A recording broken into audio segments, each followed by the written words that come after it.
Hello అండి. శ్రోతలకు నమస్కారం. 'డబ్బులెవరికీ ఊరికే రావు' అనే నవల రెండో భాగానికి స్వాగతమండి. చదువుతున్నది లక్ష్మి. నిశాంత్తో కాయిన్ బాక్స్ నుంచి మాట్లాడి బయటకొచ్చాక ఏం చేయాలో తోచలేదు కశ్యప్కి. చాలాసేపు వ్యాన్లోనే కూర్చుండిపోయాడు. ఎగ్మోర్ రైల్వే స్టేషన్కి వెళ్ళటానికి తనకింకా 2 గంటల వ్యవధి ఉంది. నిశాంత్కి అంత టైం ఇవ్వటానికి కూడా కారణం ఉంది. 1 కాదు 2 కాదు, ఏకమొత్తంగా 50 కోట్ల రూపాయలు. కానీ 50 కోట్లు లెక్కించి బ్యాగ్లో సర్ది సీక్రెట్గా వెంట తీసుకురావటానికి ఆ మాత్రం వ్యవధి అవసరమే. అసలు అంత డబ్బు కళ్ళ ముందు మెదులుతుంటేనే ఒళ్ళు పులకరించిపోతుంది. జస్ట్ 2 అవర్స్ తన కష్టాలు ఆమె కష్టాలు తీరిపోతాయి. అది తలుచుకుంటేనే మనసు ఆనందంతో దూదిపింజలా తెలిపోతుంది. అయితే ఈ 2 గంటలు తనేం చేయాలి? గాంధార్తో గొడవ కాబట్టి ఇంటికెళ్ళి కాలక్షేపం చేయలేడు. ఇలా వీధుల్లో తిరుగుతూ టైంపాస్ చేయాల్సిందే. వ్యాన్ మీద కురుస్తున్న వాన చప్పుడుతో పాటు ఫ్రంట్ గ్లాస్ని తుడుస్తున్న వైపర్స్ శబ్దాలు కశ్యప్ను ఆలోచనల నుంచి బయటపడేలా చేశాయి. చలికి కాస్త వెచ్చగా వేడివేడి ఛాయ్ తాగాలనిపించింది. వ్యాన్ స్టార్ట్ చేసి అంత దూరంలోని కమలా థియేటర్కి పోనిచ్చాడు. వ్యాన్ని యువతల పెట్రోల్ బంక్ పక్కన ఆపి వ్యాన్ దిగి రెయిన్ కోట్ సవరించుకుంటూ కమలా థియేటర్ని అనుకుని రోడ్ మీదకున్న టీ కార్నర్ వైపు వడివడిగా నడిచాడు. వర్షం మీద పడకుండా లోనకు నిలబడి స్పెషల్ టీ ఆర్డర్ చేశాడు. చలి వాతావరణంలో వెచ్చగా టీ సేవిస్తుంటే హాయిగా ఉంది. టీ తాగుతూ కమలా థియేటర్ ఆవరణలోకి చూశాడు. ఆడియన్స్ బాగానే ఉన్నట్టున్నారు. పార్కింగ్లో కార్లు, బైకులు, సైకిళ్ళు చాలా కనిపిస్తున్నాయి. ఆలోచిస్తూ ఛాయ్ తాగి సిగరెట్ ముట్టించుకున్నాడు. టీ డబ్బులు ఇచ్చాక కూడా సిగరెట్ కాల్చుకునే వరకు అక్కడే నిలబడ్డాడు. తర్వాత వెనక్కి వచ్చి వ్యాన్లో కూర్చుని డోర్ మూశాడు. రేడియో ఆన్ చేసి రేడియో మిర్చిలో పాటలు వింటూ అర్ధగంట కాలక్షేపం చేశాడు. సుమారు రాత్రి 7:30 గంటల ప్రాంతంలో తిరిగి వ్యాన్ స్టార్ట్ చేశాడు. రివర్స్ తీసి కోడంబాక్కం ఫ్లైఓవర్ వైపు పోనిచ్చాడు. కానీ ఫ్లైఓవర్ ఎక్కలేదు. రైట్లో ఉన్న శేఖర్ ఎంపోరియం ముందు నుంచి పైకి వెళ్ళి లిబర్టీ థియేటర్ సందుగుండా నేరుగా కోడంబాక్కం మెట్రో రైల్వే స్టేషన్ చేరుకున్నాడు. వ్యాన్ని పార్కింగ్లో ఉంచి లాక్ చేసుకుని టోకెన్ తీసుకున్నాడు. ఎగ్మోర్కి టికెట్ తీసుకుని స్టేషన్లోకి వెళ్ళాడు. ఆ టైంలో కూడా వర్షం కారణంగా స్టేషన్ రద్దీగానే ఉంది. కశ్యప్ ప్లాట్ఫారంలో అడుగుపెట్టిన 3వ నిమిషమే లోకల్ ట్రైన్ ప్లాట్ఫారానికి వచ్చింది. కశ్యప్ రైలు ఎక్కిన 1/2 నిమిషంలోనే రైలు నిశ్శబ్దంగా కదిలింది. ఒకేసారి బయటకు చూసిన నిశాంత్ అతడి పిఏ నైనాలకు పోర్టికోలో కారు దిగి లోనికి వస్తూ కనిపించిందో యువజంట. చాలా స్మార్ట్గా క్యూట్గా ఉన్నారు. ఇద్దరు సివిల్ డ్రెస్లోనే ఉన్నారు. కానీ ఆ హుషారు నడక తీరు చూస్తే ఇద్దరు కాప్స్ అని అర్థమైపోతుంది. వాళ్ళు లోనికి వచ్చేశారు. Hello, I think mister Nishant మీరే అనుకుంటాను అంది వస్తూనే ఆమె. యా మీరు అడిగాడు Nishant. We're coming from crime branch. I am miss Kamya, he is mister Vishwas. మీ కేసు మేము టేకప్ చేశాం. సిటీ కమిషనర్ గారి సూచనల మేరకు మీ కేసు విషయంలో సీక్రసీ మెయింటైన్ చేస్తున్నాం. ఇంత క్రితం మీతో ఫోన్లో మాట్లాడింది కూడా నేనే. పరిచయం చేసుకుంది కామ్య. అంతేకాదు తన ఐడెంటిటీ కార్డ్ తీసి చూపించింది. నిశాంత్ డౌట్ క్లియర్ అయింది. Oh thank you officers, thank you. Please come take your seat అంటూ సోఫా చూపించి ఎదురుగా మరో సోఫాలో కూర్చున్నాడు నిశాంత్. వాళ్ళకి ఎడంగా నిలబడి ఉత్కంఠ భరతురాలే చూస్తోంది పిఏ నైనా. అసలు ఈ కిడ్నాప్ వ్యవహారం ఎక్కడికి పోతుందో ఆమెకు అర్థం కావటం లేదు. గాబరాగా ఉంది ఆమెకు. సో ఇది మీ ఆఫీస్, స్టాఫ్ ఎవరూ లేనట్టుంది. రిలాక్స్గా సోఫాలో కూర్చుని అడిగింది కామ్య. పక్కనే విశ్వాస్ కూడా కూర్చొని చుట్టూ చూస్తున్నాడు. ఎస్ మిస్ కామ్య, స్టాఫ్ అంతా 5 గంటలకే వెళ్ళిపోతారు. ఈమె నైనా నా పిఏ, తను ఒక్కతే నాకు హెల్ప్ కోసం ఆగింది అన్నాడు నిశాంత్. మనకి అట్టే టైం లేదు. ఇప్పటికీ కొంతకాలం వృధా అయిపోయింది. ఇలాంటి కేసుల్లో క్షణం లేట్ అయినా వృధా అయినా ప్రమాదమే. మీ వైఫ్ని సేఫ్గా తీసుకురావటం మా బాధ్యత. మీరు కోఆపరేట్ చేస్తే కిడ్నాపర్ని త్వరగా పట్టుకోవచ్చు. సో ఏం జరిగిందో మీరు వివరంగా చెప్పాలి అంటూ జేబులోంచి చిన్న ప్యాడ్, పెన్ను తీసుకుని నిశ్చితంగా నిశాంత్ వంక చూసింది కామ్య. బాధగా చూస్తూ ఓ వేడి నిట్టూర్పు విడిచాడు నిశాంత్. కొత్తగా చెప్పడానికి ఏముంది మేడం, ఫోన్లోనే మీకు అంతా చెప్పాను. రెస్టారెంట్ వద్ద నా వైఫ్ మిస్ అయింది. తర్వాత తెలిసింది తను కిడ్నాప్ అయిందని అన్నాడు. అంతలో మేల్ క్యాప్ విశ్వాస్ కల్పించుకుంటూ వెయిట్ ఏ మినిట్ అన్నాడు. అంతా అతని వంక చూశారు. మీరు బిల్ కౌంటర్లో పే చేస్తున్నప్పుడు మీ వైఫ్ సుమిత్ర గారు మీ పక్కన లేరా అని అడిగాడు విశ్వాస్. లేదు, తను నా పక్కనే ఉంటే ఈ కిడ్నాప్ జరగుండేది కాదు. తను బయట వెయిట్ చేస్తా అని చెప్పి వెళ్ళింది. నేను బిల్ పే చేసి బయటికి వెళ్ళి చూస్తే కారు వద్ద తను లేదు. అసలు ఆ పరిసరాల్లోనే లేదు. అందరినీ అడిగి చూశాను, ఎవరు నా వైఫ్ని చూడలేదన్నారు. మీరు బిల్లు పే చేయడానికి బయటకు వెళ్ళడానికి ఎంత సమయం పట్టింది? జస్ట్ 2 or 3 minutes అంతే. ఆ సంభాషణ వింటున్న లేడీ ఆఫీసర్ కామ్య అప్పుడు కల్పించుకుంటూ, నిశాంత్ గారు, జస్ట్ 3 minutes, ఇంత షార్ట్ టైంలో మీ వైఫ్ కిడ్నాప్ అవటం చాలా ఆశ్చర్యంగా ఉంది, నమ్మలేకపోతున్నాం. వేలో మీరు చెప్పిన రెస్టారెంట్కి వెళ్ళి ఎంక్వైరీ చేశాం. అక్కడ మీ వైఫ్ మిస్ అయిన విషయాన్ని రెస్టారెంట్ వాళ్ళు ధృవీకరించారు. బట్ బయట షాపుల వాళ్ళు ఎవరు అక్కడ కిడ్నాప్ జరగడం చూడలేదంటున్నారు. అంతా మిస్టరీగా ఉంది. పట్టపగలు మధ్యాహ్నం 2:30-3 గంటల మధ్య షాపుల వాళ్ళే కాదు, వర్షానికి చాలామంది అక్కడ షెల్టర్ తీసుకుని ఉన్నారు. నిజంగా అక్కడ కిడ్నాప్ జరిగితే ఏ ఒక్కరైనా చూడకుండా ఉంటారా? ఇంపాసిబుల్ కదా. ఆ పైన కిడ్నాప్ జరుగుతుంటే మీ వైఫ్ సుమిత్ర గారు ఊరుకుంటారా? అరచి పెనుగులాడాలి, గొడవ జరగాలి. అవేం లేకుండా 3 నిమిషాల వ్యవధిలోనే ఆవిడ ఎలా కిడ్నాప్ అయి ఉంటుంది? మీరు బాగా గుర్తు చేసుకొని అసలు అక్కడ ఏం జరిగిందో చెప్పాలి. ఎస్ అంటూ తల పంకించాడు నిశాంత్. మీరు అడుగుతుంటే గుర్తొస్తుంది మేడం అన్నాడు. చెప్పండి, ఏమైంది? కుతూహలంగా అడిగాడు విశ్వాస్.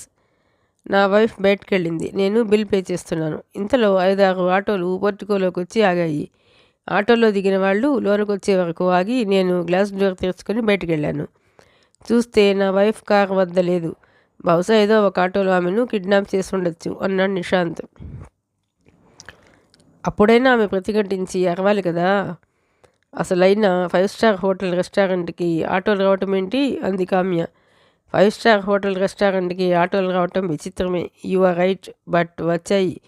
చివరిగా వచ్చిన ఆటోలో కిడ్నాపర్ ఉండే నా వైఫ్ సడన్గా ఆటోలోకి లాగి మత్తుమందు స్ప్రే చేసి తీసుకుపోతే అన్నాడు నిశాంత్. అప్పుడు కూడా అక్కడ ఖచ్చితంగా ఎవరో ఒకరికి గంటపడి ఉండాలి. మాయ చేసినట్టు అంత కామ్గా కిడ్నాప్ చేయగలిగాడంటే కిడ్నాపర్ ఎవడో కానీ చాలా తెలివైన వాడే ఉండాలి. అంతేకాదు చాలా రోజులుగా మిమ్మల్ని అబ్జర్వ్ చేస్తూ అవకాశం చూసి అనుకున్నది సాధించాడు. ఎనీవే, మీరు ఊహించిన దాంతో కిడ్నాప్కి 50-50 ఛాన్స్ ఉంది. ఓకే, ఇంకేమన్నా చెప్పగలరా? సూటిగా చూస్తూ అడిగింది కామ్య. ఆమె చూపుల వాడికి కాస్త ఇబ్బంది పడుతూ సోఫాలో అసహనంగా కదిలాడు నిశాంత్. ఇంతకన్నా ఏం చెప్పాలో నాకు తెలియటం లేదు, జరిగింది అంతే అన్నాడు. కావచ్చు, మీరు గుర్తున్న ప్రతి విషయం మాకు చెప్పటం మంచిది. అది మీ దృష్టిలో ప్రాముఖ్యత లేని విషయమైనా సరే, మా ఇన్వెస్టిగేషన్ వేగంగా ముందుకు సాగాలంటే మీరు ఏది దాచకుండా చెప్పాలి. ఇంత జరిగిందంటే కిడ్నాపర్ మీకు తెలిసిన వాడే ఉండాలి. రెక్కీ జరిపి మరీ కిడ్నాప్ చేస్తుంటాడు. చెప్పండి, మీరు ఎవరినైనా అనుమానిస్తున్నారా అంటూ నిర్లిప్తంగా పెదవి విరిచాడు నిశాంత్. పోనీ మీకు శత్రువులు ఎవరన్నా ఉన్నారా ఈసారి అడిగింది మేల్ కాప్ విశ్వాస్. నాకు తెలిసి శత్రువులు ఎవరూ లేరు. బిజినెస్లో రైవల్స్ ఉన్నారు, కానీ వాళ్ళంతా జెంటిల్మెన్స్. కిడ్నాప్కి తెగబడేంత మూర్ఖులు కాదు అన్నాడు నిశాంత్. సో కిడ్నాపర్ ఫోన్ చేసి మీకు చెప్పే వరకు మీ వైఫ్ కిడ్నాప్ చేయబడినట్టు ఖచ్చితంగా మీకు తెలియదు కదూ? సాలోచనగా అడిగింది సామ్య. ఎస్ ఆఫీసర్, కిడ్నాపర్ మగవాడే కదా? ఎస్, మగవాడే. మీకు ఎన్ని గంటలకు ఫోన్ చేశాడు? సాయంత్రం సుమారు 4 గంటల ప్రాంతంలో చేశాడు. తనే నా వైఫ్ని కిడ్నాప్ చేసినట్టు చెప్పాడు. నా వైఫ్ అంటే నాకు ప్రాణం. ఈ విషయం తెలియగానే నా మనసు వికలమైంది. 4 గంటలకు మా బిజినెస్ ఎగ్జిక్యూటివ్తో జరగాల్సిన మీటింగు కూడా క్యాన్సిల్ చేశాను. ఓకే, బట్ వాడు చెప్పింది నిజమని మీరెలా నమ్మారు? వాడు కిడ్నాపర్ కాకపోవచ్చుగా. లేదు, నాకు లేదు లేదు వాడు కిడ్నాపరే. ఎందుకంటే వాడు నా సెల్కి ఫోన్ చేసి నా సెల్కి ఫోన్ చేసింది నా వైఫ్ ఫోన్ నుంచే. సుమిత్ర పర్సనల్ నెంబర్ అది. ఫస్ట్ 3:30 ప్రాంతంలో నా సెల్కి నా భార్య సెల్ నుంచి కాల్ వచ్చింది. సెల్ ఆన్ చేయగానే నా భార్య బాధాకరమైన మూలుగులు వినిపించాయి. అప్పుడు ఆమె నోటికి ఏదో అడ్డం పడ్డట్లే అయింది.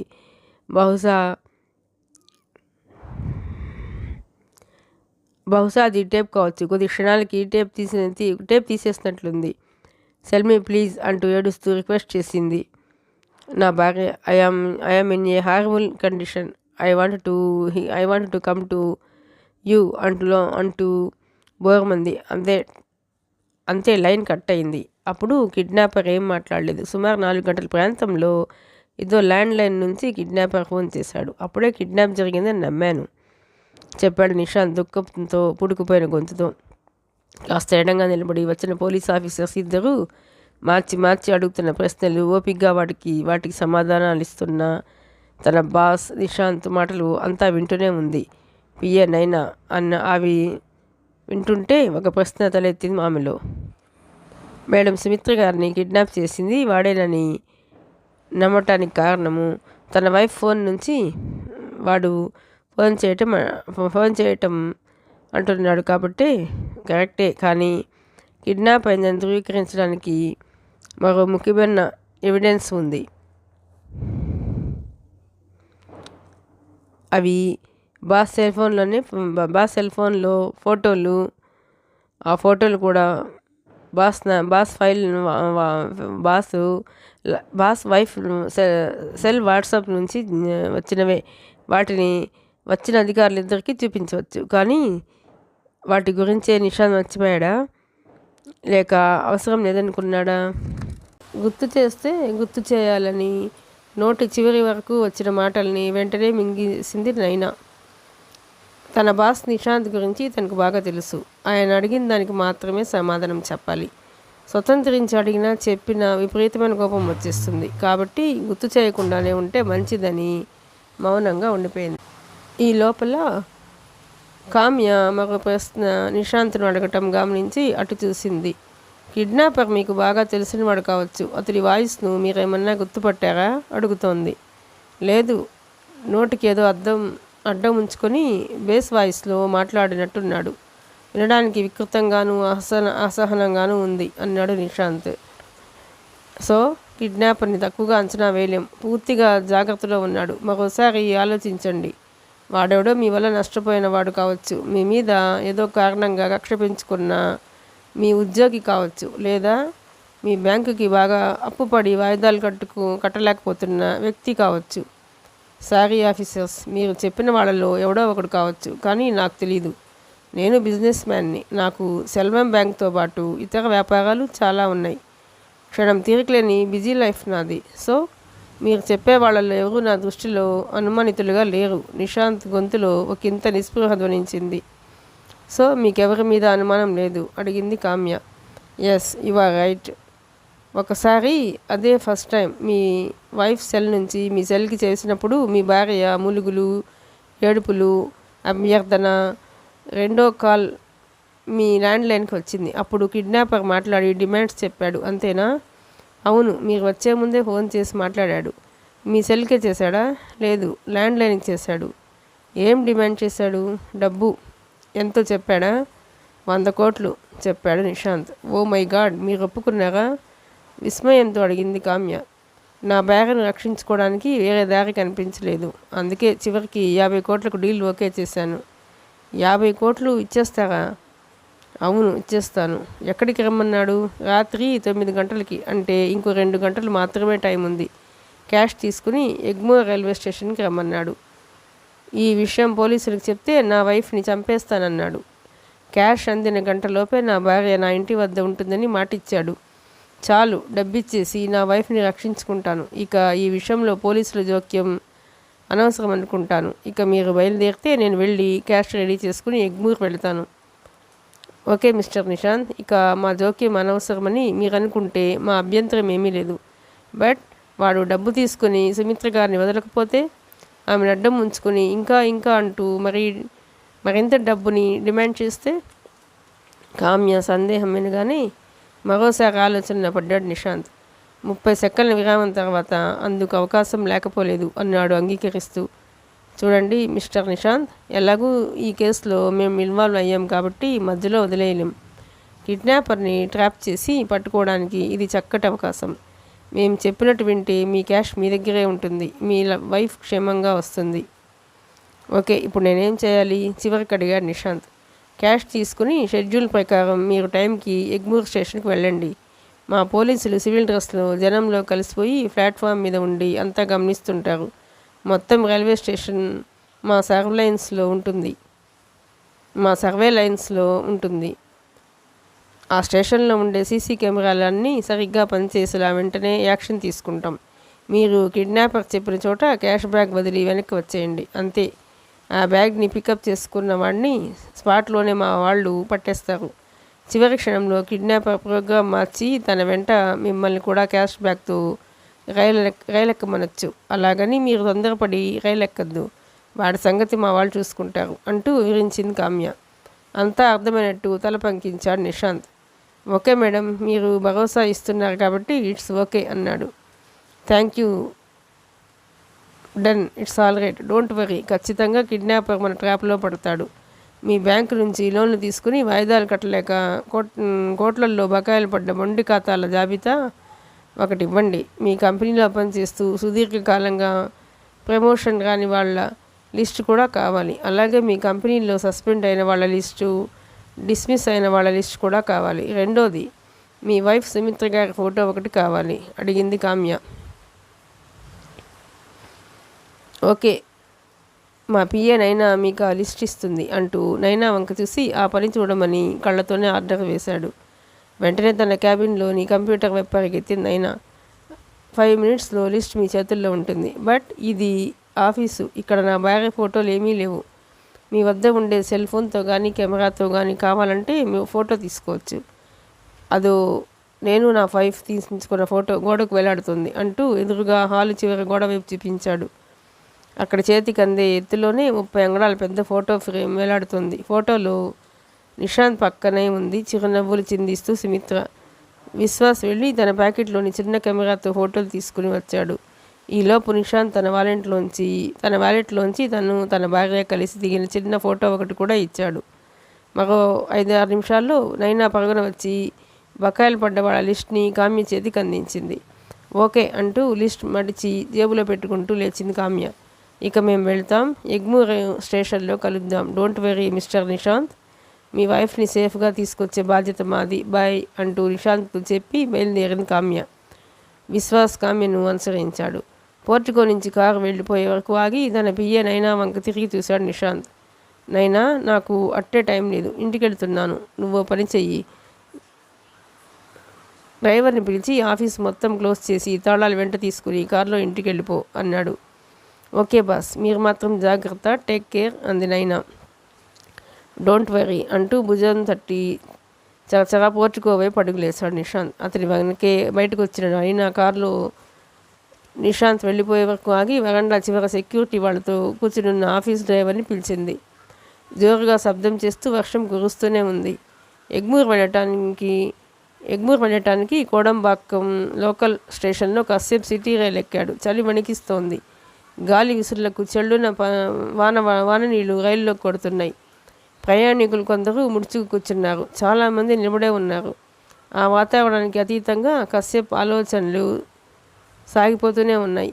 ఆ ఆలోచనల్లో జనరేట్ అవుతున్న హీట్ చలి అతన్ని తాకకుండా చేస్తోంది. చాలా తీవ్రంగా ఆలోచిస్తున్నాడు. జీవితంలో ఎప్పుడూ తన రాంగ్ రూట్లో పోలేదు. కష్టమైన నష్టమైన ఒత్తిళ్ళైనా తనే ఎదుర్కొని తట్టుకుంటూ వచ్చాడు. చివరికి తొలిసారిగా సుమిత్ర కోసం దారి తప్పాల్సి వచ్చింది.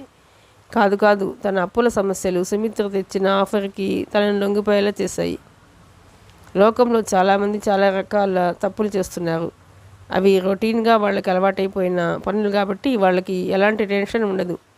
తను అలా కాదే, మొదటిసారి చేస్తున్న తప్పు ఇది. సక్సెస్ అయితే సరే, ఒకవేళ కర్మగాలి ఫెయిల్ అయితే తను దొరికిపోతే ఈ ఊహే కశ్యప్ను అతను కుతలం చేస్తోంది. అదే జరిగితే తన జీవితం సర్వనాశనమైపోతుంది. తను చేస్తోంది చిన్న చితక నేరం కాదు, కిడ్నాప్. ఆడేది నాటకమైన చట్టం శిక్షించాలని చూస్తుంది. అసలు తను దొరికిపోయే అవకాశం ఉందా? నిశాంత్ లాంటి కోట్లకు అధిపతి అంత సులువుగా డబ్బిచ్చేస్తాడంటే నమ్మబుద్ధి కావటం లేదు. అందుకు అతడి ఆధిపత్యం, అహం రెండూ అంగీకరించవు. మరి ఎలా స్పందించే అవకాశం ఉంది? డబ్బు ఇవ్వకుండానే కిడ్నాపర్ పట్టుబడాలి, తన భార్య సేఫ్గా దొరకాలి. ఒకే దెబ్బకు 2 పెట్టెలు.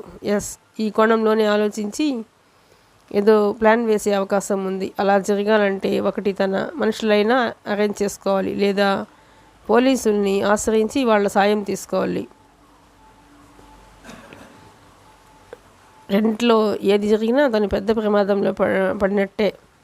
ఎందుకంటే నిశాంత్ వచ్చాక కాయిన్ బాక్స్ నుంచి ఫోన్ చేసి క్యాష్ బ్యాగ్ను ఫ్లైఓవర్ మెట్ల పక్కను లేక టీ బంక్ పక్కను వదిలి వెళ్ళమని చెప్పడం తన ప్లాను. బహుశా అలాగే చేస్తాడు నిశాంత్. తను గుడ్డిగా వెళ్ళి బ్యాగ్ పట్టుకుని మరుక్షణం డేగల మాదిరి మూగి తనను పట్టేస్తారు పోలీసులు. సో అలా జరగకూడదు. రిస్క్ లేని మరో మార్గం ఆలోచించాలి. డీసీఎం రైలు కోడంబాక్క వదిలినప్పటి నుంచి ఇలా రకరకాలుగా ఆలోచిస్తున్న కశ్యప్కి తర్వాత వచ్చిన నుంగంబాక్కం, చట్పేట్ స్టేషన్లు ఎప్పుడు దాటినవో కూడా తెలియదు. అతడి ఆలోచనలు కొలిక్కి రాకముందే రైలు ఎగ్మూర్ స్టేషన్కి వచ్చి ఆగింది. ప్యాసింజర్లతో పాటు ప్లాట్ఫామ్ మీద అడుగుపెట్టాడు కశ్యప్. 20 సెకండ్లలో రైలు కదిలి బీచ్ స్టేషన్ వైపు వెళ్ళిపోయింది. అప్పటికి టైం రాత్రి 8:30. పగలు రాత్రి భేదం లేకుండా నాన్ స్టాప్గా వర్షం పడుతూనే ఉంది. రైలు దిగిన వాళ్ళు మెట్ల మీదుగా ఫ్లైఓవర్ ఎక్కి ఎగ్మూర్ స్టేషన్ టెర్మినల్స్ వైపు వెళ్ళిపోతున్నారు. క్రమంగా జనం పలచబడుతున్నారు. కశ్యప్ దిగిన వైపు కాకుండా అవతలి ప్లాట్ఫామ్ మీదే జనం ఎక్కువ కనిపిస్తున్నారు. ఎందుకంటే పైకి వెళితే బీచ్ స్టేషన్ ఒకటే వస్తుంది, అదే లాస్ట్ స్టాప్. కానీ దిగువకు తాంబరం దాటి వండలూరు వరకు చాలా స్టేషన్లు ఉన్నాయి కాబట్టి ఆ పక్క జనం అధికంగా ఉన్నారు. స్టేషన్ అన్ని ప్లాట్ఫారాల మీద పట్టపగల లైట్లు వెలుగుతున్నాయి. అవతలి ప్లాట్ఫామ్ మీదకి వెళ్ళేందుకే మెట్ల దారి వైపు 4 అడుగులు వేసిన కశ్యప్ అక్కడే ఆగిపోయాడు. రాకూడని అనుమానమే వచ్చింది అతడికి. తను నిశాంత్కి ఇచ్చిన టైం 9 గంటలు. కాస్త అటు ఇటు అయినా అర్ధగంట పైగా తను ఏ రైలు ఎక్కకుండా ప్లాట్ఫామ్ మీద తచ్చాడాలి. అది మంచిది కాదు. ఈ లోపల రైల్వే సెక్యూరిటీ ఎవరన్నా చూస్తే అనుమానాస్పదంగా సంచరిస్తున్నామంటూ నిలదీసే ప్రమాదం ఉంది. కాబట్టి 9 గంటల వరకు తను ఇక్కడే ఉంటే మంచిది. అక్కడ మఫ్టీలో పోలీసులు కానీ గుండాలు కానీ తిరుగుతుంటే తను ఈజీగా పసిగొట్టచ్చు. నిశాంత్ అక్కడికి వచ్చాకే తను వెళ్ళటం మంచిది. ఈ ఆలోచన రాగానే రెయిన్ కోట్ దగ్గరకు లాక్కుని ముఖం మీద వెలుతురు పడకుండా హ్యాట్ ముందుకు లాక్కుని సిగరెట్ ముట్టించుకున్నాడు. అక్కడికి ప్లాట్ఫారం ఆ చివరి నుంచి ఈ చివరకు స్పష్టంగా కనిపిస్తోంది. ప్రతి 5 నిమిషాలకు ఒక రైలు వస్తుంది, పోతుంది. వచ్చిన వాళ్ళు రైలు ఎక్కి వెళ్ళిపోతుంటే కొత్త వాళ్ళతో తిరిగి ప్లాట్ఫారం నిండిపోతుంది. వర్షం, శబ్దం, రైళ్ల చప్పుళ్ళు, జనం గొడవతో సందడిగా ఉంది అంతటా. క్షణాలు గడిచిపోతున్నాయి. కశ్యప్ దృష్టి అవతలి ప్లాట్ఫారం మీదే ఉంది. టెన్షన్. క్షణానికి కశ్యప్లో టెన్షన్ పెరిగిపోతుంది. ఏం జరుగునుంది? తన ప్లాన్ వర్కౌట్ అవుతుందా లేక దారుణమైన ఇబ్బందుల్లో పడేస్తుందా? అసలు నిశాంత్ కశ్యప్తో వస్తున్నట్ట రానట్ట? ఒకవేళ తన ఏర్పాట్లేవో తను చేసుకుని ఉంటే ఈ పాటికే ప్లాట్ఫామ్ మీదకి రావాలి. అలాగే పోలీసులు కానీ రౌడీలు కానీ వాళ్ళ ఉనికి తెలియాలి. అలాంటి సూచనలు ఏవి కనిపించడం లేదు. నిజంగానే ఎలాంటి ట్రిక్ ప్లే చేయకుండా డబ్బిచ్చేసే ఉద్దేశంతోనే ఉన్నాడా? ఏది అర్థం కావటం లేదు. వర్షం కారణంగా మరీ స్పష్టంగా అటు గమనించడం కశ్యప్కి సాధ్యం కావటం లేదు. కళ్ళు చికిలించి దృష్టి సారిస్తున్నాడు. అతని టెన్షన్లో అతనుండి గమనించలేదు. కానీ శ్రద్ధగా చుట్టుపక్కలకే కాకుండా కొంచెం పైకి కూడా చూస్తుంటే 15 అడుగుల ఎత్తులో సీసీ కెమెరాల్ని సరిచేస్తున్న టెక్నీషియన్స్ కనపడేవారే. అప్పటికే ఆ స్టేషన్లో 50 సీసీ కెమెరాల్ని బాగు చేసి యాక్టివేట్ చేసిన టెక్నీషియన్స్ అల్యూమినియం నిచ్చెనలు దిగి వాటిని హోల్డ్ చేసుకుని వెళ్ళిపోతున్నారు. Railway station monitoring room, crime branch cops కొందరు మానిటర్స్లో ప్రతి మూమెంట్ని, ప్రతి వ్యక్తిని డేగ కళ్ళతో మానిటర్ చేస్తున్నారు. సమయం ఇంకో పావుగంట ముందుకు సాగింది. అప్పుడు కశ్యప్ దృష్టిలో పడ్డాడో వ్యక్తి. సివిల్ డ్రెస్లోనే ఉండి రెయిన్ కోట్ బటన్స్ పెట్టుకోకుండా వదిలేశాడు. పోలీస్ క్రాప్ నడక తీరు చూస్తే వాడు కాప్ అని ఇట్టే చెప్పొచ్చు. వాడు ప్రయాణికుల్ని నిశితంగా గమనిస్తూ ప్లాట్ఫామ్ ఎగువకు వెళుతున్నాడు. అలాంటి వాళ్ళు ఇంకా ఎంతమంది ఉండొచ్చు? లేచి నిలబడి జాగ్రత్తగా గమనించిన కశ్యప్ అక్కడక్కడ సుమారు 10 మందిని గుర్తించగలిగాడు. తనకు తెలిసే ఇంతమంది ఉంటే తనకు తెలియకుండా ఇంకెంతమంది ఉన్నారో తన అంచనా కరెక్ట్ అయింది. నిశాంత్ భారీ ఏర్పాటే చేసుకున్నాడు. తను యువతలే ఆగిపోవటం చాలా మంచిదైంది. ఇప్పుడు తనేం చేయాలి? కాసేపు ఆలోచనలు ఒకరికి రాకముందే ప్లాట్ఫామ్ మీద చాయ్ వాళ్ళ అరుపులు వినిపించాయి. అటు చూశాడు. క్యాన్ ఫ్లాస్క్లో చాయ్ తీసుకుని చాయ్ వాళ్ళ ఒకడు మెట్లు దిగి వస్తూ కనిపించాడు. అక్కడక్కడ నిలబడిన ప్రయాణికులు వాడిని చుట్టేశారు. వర్షం కారణంగా ఇటుపక్క ప్లాట్ఫారాల మీద టీ బంకులు క్లోజ్ చేశారు. దాంతో చాయ్ వాళ్ళకి గిరాకీ పెరిగింది. తను అటు వెళ్ళి చాయ్ తీసుకున్నాడు కశ్యప్. పేపర్ కప్లో చాయ్ తాగుతుంటే చలికి హాయిగా ఉంది. మరోసారి అవతలి ప్లాట్ఫామ్ గమనిస్తూ నిలబడ్డాడు. చాయ్ తాగి ఫ్రెష్గా మరో సిగరెట్ వెలిగించాడు. ఇంతలో అతడి కంటపడ్డాడు నిశాంత్. బయట నుంచి ఫ్లైఓవర్ మీద నేరుగా అటు వెళ్ళిపోయినట్టున్నాడు. మెట్లు దిగి బరువైన ట్రాలీ బ్యాగ్ను లాక్కుంటూ ప్లాట్ఫామ్ మధ్యకి వస్తూ కనిపించాడు. ఆ బ్యాగ్లో 50 కోట్లు క్యాష్ ఉంది. కానీ అది తన చేతికి వస్తుందా లేదా? తిరిగి కాసేపులో టెన్షన్ ఆరంభమైంది. సిగరెట్ దమ్ము కొడుతూ మరింత నిశ్చితంగా గమనించసాగాడు. నిశాంత్ ప్లాట్ఫారం మీద నిలబడి ఓ చేత్తో ట్రాలీ బ్యాగ్ పిడిని గట్టిగా పట్టుకుని చుట్టూ చూస్తున్నాడు. మాటిమాటికి సెల్ ఫోన్లోకి చూస్తున్నాడు. డౌటే లేదు, అతడు తన ఫోన్ కోసం చూస్తున్నాడు. మరోపక్క మఫ్టీలో తిరుగుతున్న పోలీసులు, అక్కడ రైలు కోసం ఎదురు చూస్తున్న జనానికి ఇవేమీ తెలియదు. ఒక హైడ్రామాకి ఆ ప్లాట్ఫామ్ వేదిక అయిందన్న సంగతే వాళ్ళెవరికీ తెలియదు. 9 గంటలు అవటానికి ఇంకా 5 నిమిషాలే టైం ఉంది. ఇంతలో మెట్లు దిగి ప్లాట్ఫారం మీదకి వస్తున్న మరో జంట కశ్యప్ని ఆకర్షించింది. వాళ్ళని గుర్తుపట్టగానే షాక్ అయ్యాడు. ఎందుకంటే వాళ్ళెవరో కాదు, crime branch undercover cops Kamya విశ్వాసులు. గతంలోనే ఆ ఇద్దరు కశ్యప్కు తెలుసు. ఓసారి వాళ్ళ కారు సరిగ్గా తన గ్యారేజ్ ముందే ఆగిపోయింది. పిలిచి చూడమన్నారు. ఆ రోజు తనే రిపేర్ చేసి అర్ధగంటలో రెడీ చేసి వచ్చాడు. మాటల సందర్భంగా వాళ్ళిద్దరూ క్రైమ్ బ్రాంచ్ కాప్స్ అని తెలిసింది. తన పనికి మెచ్చి ఏదన్నా సాయం కావాలంటే ఫోన్ చేయమని తన సెల్ నెంబర్ ఇచ్చిందామె. ఆ నెంబరు ఇప్పటికీ తన గ్యారేజ్ రెస్ట్ రూమ్లోని టెలిఫోన్ డైరీలో ఉంది. తను వాళ్ళకి గుర్తుండకపోవచ్చు, కానీ వాళ్ళు తనకి బాగా గుర్తు. సో తను భయపడినట్టే జరిగింది. తన అంచనా అక్షరాల నిజమైంది. నిశాంత్ క్రైమ్ బ్రాంచ్ హెల్ప్ తీసుకున్నాడు. వాళ్ళు కిడ్నాపర్ కోసం ప్లాట్ఫారం మీద ట్రాప్ సిద్ధం చేసి కాచుకు కూర్చున్నారు. ఇప్పుడు తనేం చేయాలి? రకరకాల ఆలోచనలతో కశ్యప్ మస్తిష్కం వేడెక్కిపోతుంది. నుదుట స్వేదం అలుపుకుంది. అరచేతులు చెమటలు పోస్తున్నాయి. సిగరెట్ చివరి వంట కాలి వెడను చురుక్కు అనిపించడంతో దాన్ని అవతలకి విసిరి ఫ్రెష్గా మరో సిగరెట్ ముట్టించుకున్నాడు. ఇప్పుడు తనకు మిగిలింది ఒకటే దారి, గప్చుప్గా వెనక్కి వెళ్ళిపోవటం. కానీ నిశాంత్ చేతిలోని ట్రాలీ బ్యాగ్ని, అందులోని క్యాష్ని వదిలిపోవాలంటే మనసు ఒప్పటం లేదు. 50 కోట్ల రూపాయలు మాటలా? అందుకే ఏదోటి చేయమంటోంది మనసు. ఏం చేయాలి? ఉన్నట్టుండి ఒక నిశ్చయానికి వచ్చేసాడు కశ్యప్. ఎగువన బీచ్ స్టేషన్ వైపు నుంచి లోకల్ రైలు వస్తున్న హారన్ వినిపిస్తోంది. ఇంకో 2 నిమిషాల్లో అది అవతలి ప్లాట్ఫారానికి వచ్చేస్తుంది. ఇప్పటికి ఆలోచించి ప్రయోజనం లేదని అర్థమైపోయింది. సక్సెస్ అయినా కాకపోయినా చివరి ప్రయత్నం చేసి రైలు ఎక్కేయాలన్న నిశ్చయంతో అక్కడి నుంచి వేగంగా కదిలాడు. మెట్ల దారి వెంట పైన ఫ్లైఓవర్ని చేరుకున్నాడు. అవతల హెడ్లైట్ల కాంతిలో స్టేషన్లోకి వచ్చేస్తుంది రైలు. రైలు కోసం వెళుతున్న వాడిలా ఎడం పక్క పరిగెత్తి అక్కడి నుంచి వేగంగా మెట్లు దిగలారంభించాడు. కశ్యప్ చివరి మెట్టు దిగుతుండగానే రైలు వేగంగా ప్లాట్ఫారానికి వచ్చేసింది. అందరి దృష్టి రైలు మీద ఉంది. రైలు ఆగింది. ఎక్కేవాళ్ళు ఎక్కుతున్నారు, దిగేవాళ్ళు దిగుతున్నారు. కశ్యప్ జనంలో అడ్డదిడ్డంగా పరుగుతీస్తూ నిశాంత్ వెనక తట్టు నుంచి ముందుకు పోతూ అతడి ముందు 3 సెకండ్లు ఆగాడు. పోలీసుని తెచ్చి తప్పు చేశావు. నీ వైఫ్ సేఫ్గా కావాలంటే క్యాష్ బ్యాగ్తో నా వెనకే రైలు ఎక్కు అంటూ నిశాంత్కి వినిపించేలా హెచ్చరించి వేగంగా రైలు డోర్ వైపు వెళ్ళిపోయాడు. తన ముఖం నిశాంత్కి తెలియకుండా జాగ్రత్త పడ్డాడు. చిన్నగా లోగొంతుకతో కశ్యప్ చేసిన హెచ్చరికలు నిశాంత్ మాత్రమే వినగలిగాడు. షాక్తో క్షణం పాటు అలాగే నిలబడిపోయాడు. కిడ్నాపర్ని వెనక నుంచి మాత్రమే చూడగలిగాడు. వాడు రైలెక్కిస్తున్నాడు. తను రైలెక్కాలని 2 అడుగులు ముందుకేసి కూడా చట్టునాగిపోయాడు. అతడి చెవుల్లో కామ్య హెచ్చరిక గింగులు తిరుగుతోంది. ఎట్టి పరిస్థితుల్లోనూ కిడ్నాపర్ వెనక రైలు ఎక్కకూడదని కామ్య హెచ్చరించింది. ఇప్పుడు తన రైలు ఎక్కాలా వద్దా కన్ఫ్యూజన్లో ఆగరా అంటూ పెద్దగా అరచాడు. కానీ ఆగలేదు కశ్యప్. అప్పటికే అడ్డుగా ఉన్న వాళ్ళని రఫ్గా తోసుకుంటూ లోనికి వెళ్ళిపోయాడు.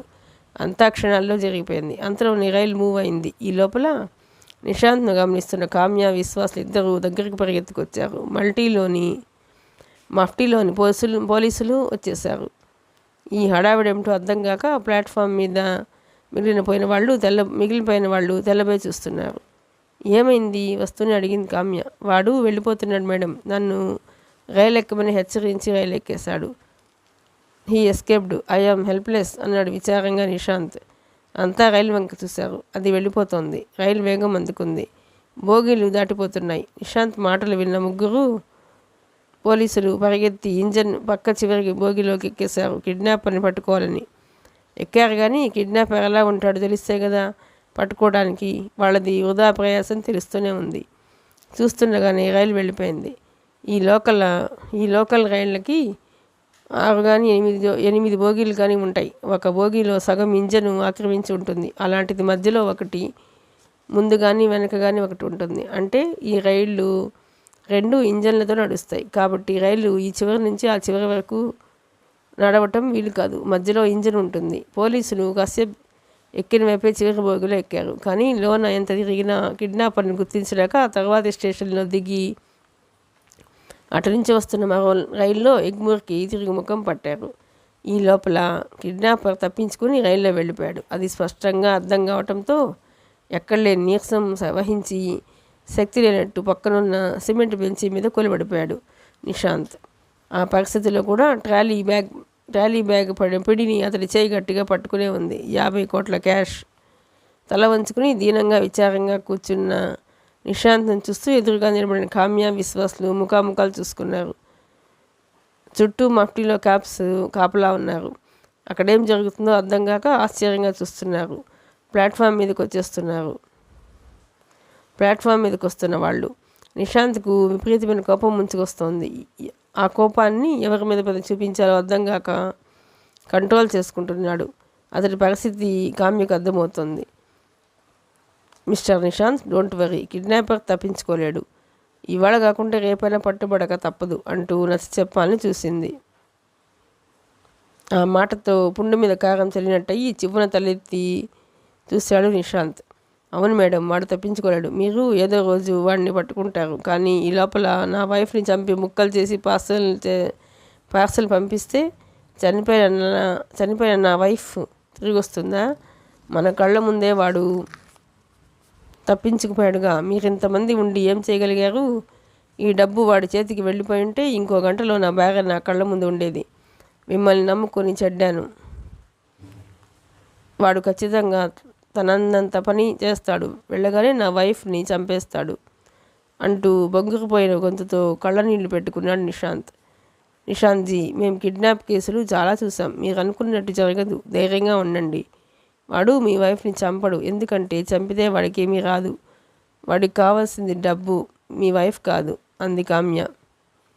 అంతేనంటారా మేడం?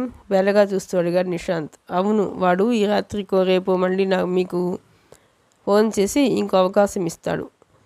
అప్పుడు ఇంకో బెటర్ ప్లాన్ చేద్దాం అంది.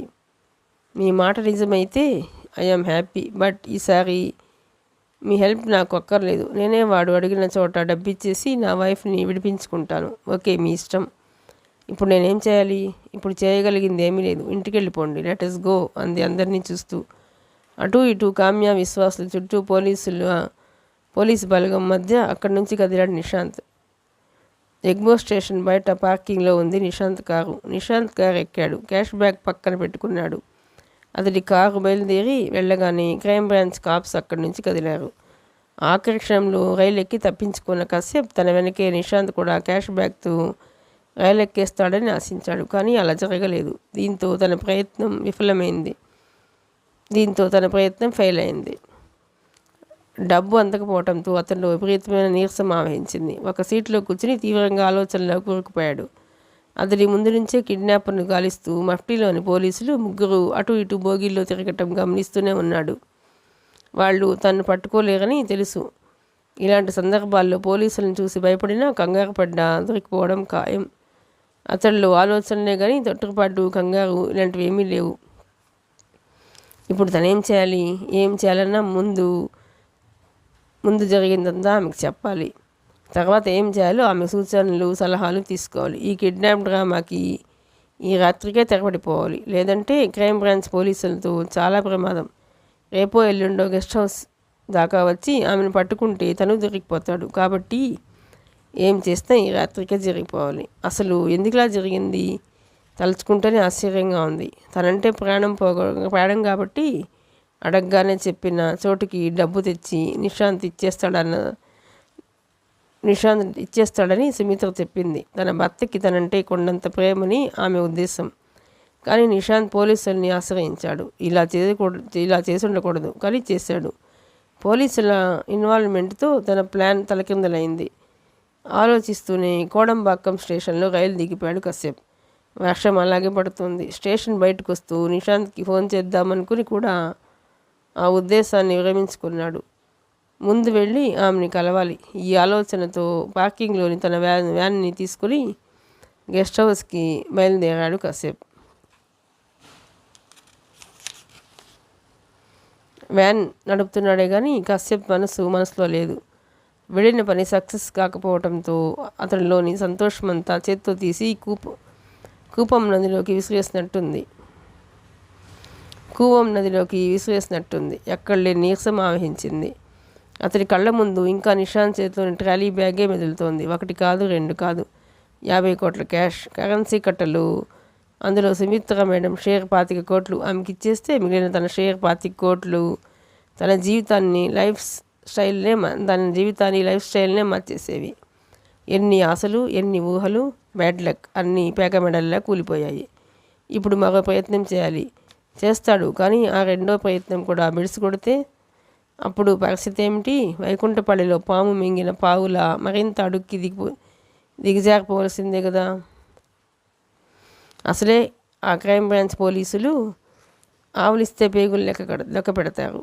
ఈ కిడ్నాప్ డ్రామాని ఇంకా సాగదీస్తే తను అడ్డంగా దొరికిపోయే ప్రమాదం ఉంది.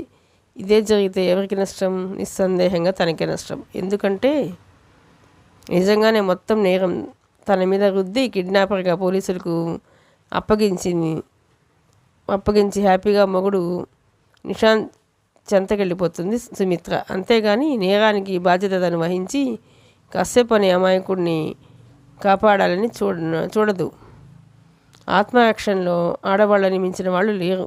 అవకాశవాదులు. వీళ్ళని నమ్మడానికి లేదు. ఎలా అంటే అంత అనుభవసారం. తన పెళ్ళాంతో పడుతున్నాడుగా బాధలు. అయినా తనకు బుద్ధి రాలేదు.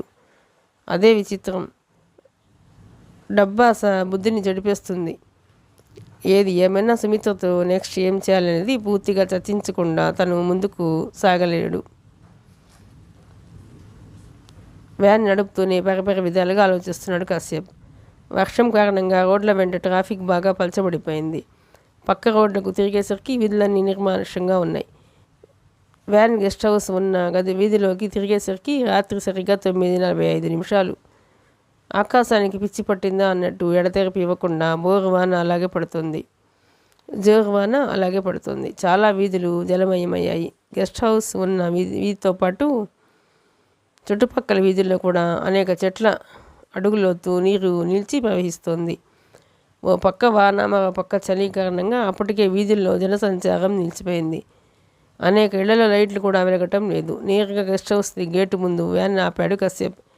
రెయిన్ కోటు, హ్యాటు సెర్చ్ చేసుకుంటూ వ్యాన్ దిగి వెళ్ళి గేటు బార్లా తెరిచాడు. వ్యాన్ని పోర్టికోలో ఆపి వెనక్కి వచ్చి గేటు మూసి వెనక్కి వచ్చాడు. పోర్టికోలో లైట్ వెలగటం లేదు. ముఖద్వారం తలుపులు దగ్గరగా మూసి ఉన్నాయి. హాల్లో లైట్ వెలుగుతూనే ఉంది. నీళ్లు పడుతున్న కోటు, హ్యాటు తీసి చేతి మీద వేసి పట్టకుండా చేతి మీద వేసి పట్టుకుంటూ తడి బూట్లను మెట్ల పక్కనే వదిలాడు. డోర్ ముందుకెళ్ళి కాలింగ్ బెల్ బటన్ నొక్కాడు. లోపల శ్రావ్యంగా బెల్ మోగటం వినిపించింది. లోన సుమిత్ర ఏం చేస్తుందో కానీ 2-3 సార్లు బెల్ నొక్కినా వచ్చి తలుపు తీయలేదు. నిద్రపోతుందా? అనుమానం వచ్చి డోర్ నెట్టి చూశాడు. దగ్గరకు వేసి వదిలేసినట్టుంది. నెట్టగానే తలుపులు 2 బార్లా తెరుచుకున్నాయి. లోనకొచ్చి తలుపులు మూసి బోల్ట్ వేసేశాడు. ఎదురుగా బెడ్రూమ్ తలుపులు దగ్గరగా మూసి ఉన్నాయి. లోన లైట్ వెలగటం లేదు. నిద్రపోతున్నట్టుంది. హాల్లోని హ్యాంగర్కి కోటు హ్యాటు తగిలించి తలుపులు నెట్టి బెడ్రూమ్లోకి వెళ్ళాడు. లైట్ వేశాడు. తను సందేహించినట్టే సుమిత్ర బెడ్ మీద బోర్లా పడుకొని నిద్రపోతుంది. తల మీదుగా చున్నీ కప్పుకుంది. నిద్రపోయించాలు, లేవండి, యువతల కొంపలంటుకుంటున్నాయి, వెళ్ళిన పని అవలేదు, లేవండి అంటూ హెచ్చరించి అటాచ్డ్ బాత్రూంలోకి వెళ్ళాడు కశ్యప్. ఫ్రెష్ అప్ అయి బయటకు వచ్చేసరికి ఇంకా అలా నిద్రపోతూనే ఉంది సుమిత్ర. తన మాటలు వినబడటం లేదు. ఇంత ముద్దు నిద్ర. బెడ్ దగ్గరికి వెళ్ళి భుజం తట్టాడు. ఏంటి నిద్ర, లేవండి అని అరిచాడు. అప్పుడు కూడా సుమిత్ర ఉలుకు పలుకు లేకుండా అలాగే ఉంది. కశ్యప్కు చిరాకు, కోపం కూడా వచ్చాయి. రాత్రి 10 గంటలైంది. ఇప్పుడే ఇంత ముద్దు నిద్ర అయితే ఎలా? మనం చర్చించాల్సింది చాలా ఉంది. ప్లీజ్ వేకప్, లేవండి అంటూ చేయి పట్టుకున్నాడు. అంతే. తన కాళ్ళ కింద భూమి మించిల్లి అందులో కూరుకుపోతున్నట్టు, ఒక్కసారిగా 1000 volts కరెంట్ షాక్ కొట్టినట్టు, ఉరుము లేకుండానే తన నెత్తిన పెద్ద పిడుగు పడినట్టు అదిరిపడి చేతిని వదిలేశాడు. తూలుతూ వెనక్కి వెళ్ళి సోఫాలో కూలబడిపోయాడు. గుండె రైలు ఇంజన్లా కొట్టుకుంది. అంత చలిలో కూడా ఒళ్ళంతా చెమటలు పోసాయి. కారణం, సుమిత్ర చేయి తాకగానే అది మంచు కన్నా చల్లగా ఉంది. అదే అతడిలో అంత షాక్కి కారణం. మృదువుగా వెచ్చగా ఉండాల్సిన ఆమె చేయి జిల్లున చల్లగా తగిలేసరికి భయపడిపోయాడు. విభ్రాంతి చెందాడు. ఆమెది నిద్ర కాదు, శాశ్వత నిద్ర. అతడి పెదవులు ఓ మై గాడ్ అనే మాటని మంత్రంలా నిశ్శబ్దంగా ఉచ్చరిస్తూనే ఉన్నాయి. ఎంత షాక్ అంటే కశ్యప్ కాళ్ళు చేతులు కాసేపు వణుకుతూనే ఉన్నాయి. కళ్ళను పత్తికాయల్లా విప్పార్చి బెడ్ మీది బాడీని అలా చూస్తూనే ఉన్నాడు, పిచ్చి పట్టినట్టు. ఒకేసారి 10 దయ్యాలు తనను ఆవహించినట్టు మతి చెడి చూస్తున్నాడు. తెరిచిన నోరు మూయటం కూడా మర్చిపోయాడు. గది మొత్తం నిప్పుల గుండంలా మేకపోయినట్టుంది. కశ్యప్కి బట్టలు శ్వేతంతో తడిసిపోతున్నాయి. కళ్ళ ముందు అందమైన సుమిత్ర ముఖం మెదులుతోంది. కొద్ది క్షణాలు నవనాడులు స్తంభించి మెదడు ముద్దుబారిపోయింది. సుమిత్ర చనిపోయిందంటే నమ్మలేకపోతున్నాడు. ఆమె చనిపోవడం అంటే తను పీకలోతు ఊబిలో గురుకుపోయినట్టే. మునిగిపోవడం తప్ప బయటపడే ఛాన్సే లేదు. ఎలా చనిపోయింది? ఇంతలోనే ఇక్కడ ఏం జరిగింది? శక్తినంతా కూడా తీసుకొని లేచి మరోసారి దగ్గరికి వెళ్ళాడు కశ్యప్. ధైర్యాన్ని కూడగట్టుకుంటూ ఆమె చేయి అందుకొని చూశాడు. డౌటే లేదు, ఆమె చనిపోయింది. చేయి చల్లబడిపోయింది. నాడి కొట్టుకోవడం లేదు. తల దిండులో కూరుకుపోగా తల వెనుక బలమైన గాయం. ఎవరో తల మీద బలంగా మోదటంతో తల పగిలి చనిపోయింది. అంటే తను బయటకు వెళ్ళాక గెస్ట్ హౌస్లో సుమిత్ర ఒక్కతే ఉందని గమనించి ఏ రౌడీ షీటర్ లోనకొచ్చి ప్రతిఘటించిందని తల మీద మోది చంపేసి ఉండాలి. లేదా తన భార్య తనను మోసం చేస్తుందన్న కక్షతో మనుషుల్ని పంపి నిశాంత్ చంపించి ఉండాలి. కానీ నిజానికి మొదటిదానికే అవకాశం ఎక్కువ. నిశాంత్ మనుషుల్ని పంపించేంత సమయం లేదు. ఏది ఏమైనా ఇప్పుడు తనేం చేయాలి? తన పరిస్థితి ఏమిటి? కాసేపు ఆలోచనలు ఓ కొలిక్కి రాకముందే పులి మీద పుట్టలా బయట ఏదో వెహికల్ ఆగిన శబ్దం వినిపించింది. వింటూనే మరోసారి అదిరిపడ్డాడు కశ్యప్. బయట గేట్ తీసిన చప్పుడు, వెహికల్ లోనికి వస్తున్న అలికిడి, బూట్ల టకటకలు వినగానే అలర్ట్ అయిపోయాడు. వచ్చింది ఎవరైనా కానీ ఈ సవంతో తనని ఇక్కడ చూడగానే హత్యానేరం తన మీద పడుతుంది. ఉచ్చులో తగులుకోకముందే ఇక్కడి నుంచి శవాన్ని తప్పించాలి. ఆలోచించే సమయం లేదు. బాధపడి లాభం లేదు. క్షణం ఆలస్యం కూడా ప్రమాదమే. ముందు ఈ శవాన్ని దాచేయాలి.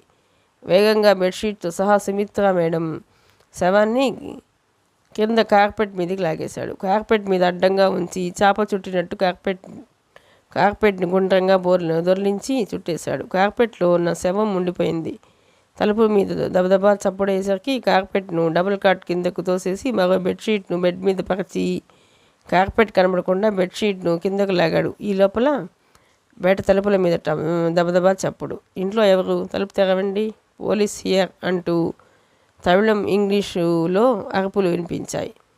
వచ్చింది పోలీసులని అర్థం కాగానే కొంచెం కంగారు పడ్డా వెంటనే తీరుకున్నాడు కశ్యప్. ధైర్యం చెదిరితే తను దొరికిపోతాడు. ఎంత బింకంగా ఉంటే అంత మంచిది. ఆ పైన మరో ప్రమాదం ఏమంటే తను గ్యారేజ్ ఓనర్ అని చాలామందికి తెలుసు. ఫారెన్ కార్లు, బైకులు రిపేర్ చేయటంలో తనకి మంచి పేరుంది. తనను పోలీసులు గుర్తుపడితే ఖచ్చితంగా ఇక్కడ ఎందుకున్నావని అడుగుతారు. ఏదో ఒకటి చేయాలి. వెంటనే బాత్రూంలోకి పరిగెత్తాడు కశ్యప్. సరిగ్గా 30 సెకండ్ల తర్వాత వెళ్ళినంత వేగంగానూ బయటకు వచ్చాడు. పోలీసులు తలుపులు కొడుతూనే ఉన్నారు. కశ్యప్ కళ్ళు, నోరు తప్ప మిగిలిన ముఖమంతా ఫేస్ వాషింగ్ క్రీమ్ నురగతో నిండిపోయింది. చేతులకు కూడా మురగ. తెలిసిన వాళ్ళు కూడా ఇప్పుడు కశ్యప్ని గుర్తుపట్టలేరు. పెద్ద పెద్ద అంగలతో దురుసుగా వెళ్ళి విసురుగా తలుపులు తీశాడు. ఎదురుగా ఒక ఎస్ఐ, 4 పోలీసులు నిలబడున్నారు. చూస్తూనే వాళ్ళ మీద గైన అర్చాడు. ఏంటి మీ గోల? బయట నుంచి ఇప్పుడే వచ్చాను. ముఖం కూడా కడుక్కొనివ్వరా? కొంపలంటుకున్నట్టు గోల చేస్తున్నారు. ఏమైంది? ఎందుకు వచ్చారు? కశ్యప్ దూకుడు చూసి కంగు తిన్నారు పోలీసులు. సాధారణ పౌరుల మీద చూపించిన జులుం గొప్పంటి వాళ్ళ విషయంలో చూపిస్తే పరిణామాలు విపరీతంగా ఉంటాయని వాళ్ళకి తెలుసు. తలుపు తీయటానికి ఇంత లేట్ ఏమిటని అడగబోయి మాటల్ని మింగేశాడు ఎస్ఐ. తెలుస్తూనే ఉంది బాత్రూమ్ నుంచి వచ్చాడని. Sorry for the disturbance. మేము ఈ ఏరియా పోలీసులం. ఈ ఇంట్లోంచి ఎవరో యువతి ఏడుపులు రక్షించమని అరుపులు వినిపిస్తున్నట్టు ఈ ప్రాంతం నుంచి ఎవరో ఫోన్ చేశారు. చెకింగ్ నిమిత్తం వచ్చాం అంటూ నాంచకుండా వచ్చిన పని ఏంటో వెంటనే చెప్పాడు ఎస్ఐ. ఆ మాటలకు అదో పెద్ద జోక్లా ఫక్కుని నవ్వాడు కశ్యప్. ఏంటి ఎస్ఐ గారు, మీరు కూడా? ఇక్కడంతా దూరంగా ఉన్న ఇళ్ళు, 100 అడుగుల లోపు ఏ ఇల్లు లేదు. ఆ వాన శబ్దాలకి మన మాటలే మనకు సరిగ్గా వినపడటం లేదు. ఈ పరిస్థితిలో ఎవరు సార్ వాడు? ఇక్కడ అమ్మాయి అరుపులు వినిపించాలి మీకు ఫోన్ చేసినవాడు? వాడెవడో కానీ మీ మీద ఖచ్చితంగా ప్రాక్టికల్ జోక్ వేశాడు.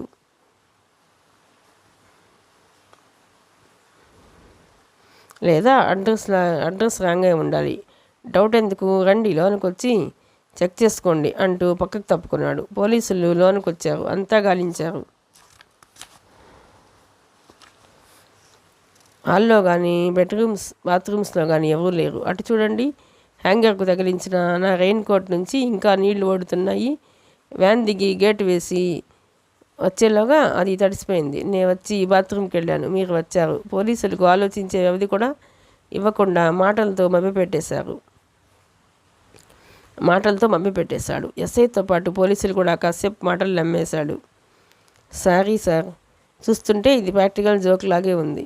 మేము వెళతాం అన్నాడు బయటికి దారి తీస్తూ ఎస్ఐ. వాళ్ళ వెనకే డోర్లోకి వచ్చి నిలబడ్డాడు కశ్యప్. వ్యాన్ వెనకే ఆపిన తమ జీప్లో ఎక్కేశారు పోలీసులు. రివర్స్లో గేటు దాటి వీధిలోకి వెళ్ళిపోయింది జీప్. ఇంజన్ సౌండ్ దూరం అయ్యే వరకు అది ఆగి గండం గడిచినందుకు తేలిగ్గా ఊపిరి తీస్తున్నాడు కశ్యప్. వెంటనే లోనికి పరిగెత్తాడు. సింక్ వద్ద ముఖాన్న రాసుకున్న ఫేస్ వాషింగ్ క్రీమ్ నురగను చేతులతో శుభ్రంగా కడిగేసుకున్నాడు. తర్వాత చకచకా పనులు ఆరంభించాడు. ఇప్పుడు భయపడే ప్రయోజనం లేదు, తెగించాలి, తప్పదు. వ్యాన్ వెనుక డోర్ ఆగింది. వ్యాన్ వెనుక డోర్ తెరిచాడు. అది 6 సీటర్ వ్యాన్. లగేజీ కోసం చాలా ప్లేస్ ఉంది. లోనకెళ్ళి డబుల్ కాట్ కింద దూరి చాపలా చుట్టిన కార్పెట్ను బయటకు లాగాడు. చచ్చినంతా కూడా తీసుకుని కార్పెట్తో సహా సుమిత్ర శవాన్ని ఎత్తి భుజాన వేసుకున్నాడు. బయటకు తీసుకొచ్చి వ్యాన్ వెనక వేసి సీటు వరకు లోనకు గెంటి డోర్ మూసి లాక్ చేశాడు. చుట్టూ నల్లద్దాలు బిగించిన కారణంగా వ్యాన్లో ఏముంది కనపడదు. అటు ఇటు చూసిన కశ్యప్కి పోర్టికో పక్కనే నేలకు గుచ్చిన ఒక పార కనిపించింది. దాన్ని తీసి వ్యాన్లో పడేశాడు. తిరిగి లోనికి వచ్చి వెదగ్గా హాల్లోంచి టేబుల్ మీద ఒక ఛార్జింగ్ టార్చ్ లైట్ కనిపించింది. బ్యాగ్ ఛార్జింగ్ ఉంది. దాన్ని తీసుకోగానే ఇక ఆలస్యం చేయలేదు కశ్యప్. గబగబా తన రెయిన్ కోటు హ్యాట్ ధరించాడు. బెడ్రూమ్ లైట్ ఆఫ్ చేశాడు. అలాగే హాల్లో లైట్ కూడా ఆఫ్ చేసి ముఖద్వారం మూసి లాక్ చేసి కీస్ జేబులో పడేసుకున్నాడు. వరండా గోడకున్న కరెంట్ మెయిన్ ఆఫ్ చేసి వచ్చి బెంట్ల పక్క వదిలిన షూస్ వేసుకున్నాడు. వ్యాన్ ఎక్కాడు.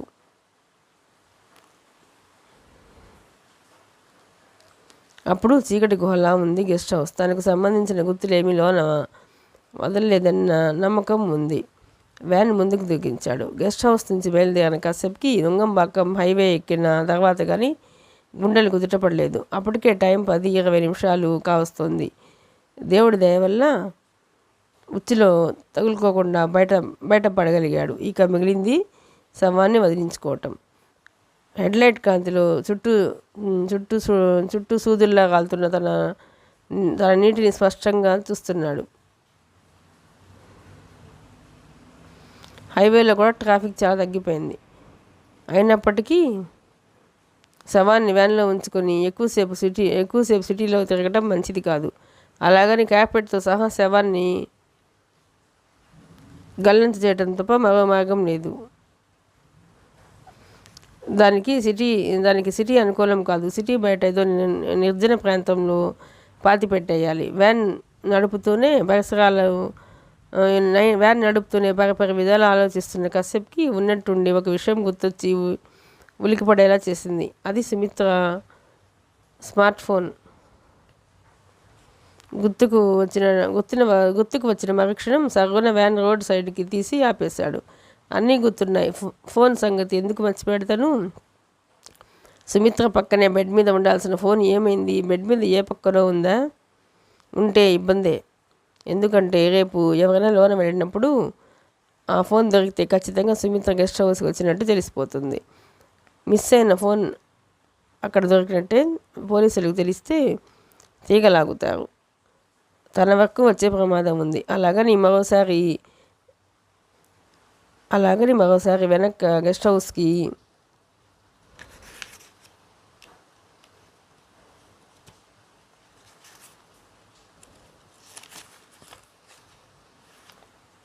వెళ్ళి వెదకాలనే ప్రమాదమే. వెళ్ళిన పోలీసులు మరోసారి వచ్చే అవకాశం ఉంది. ఏం చేయాలి?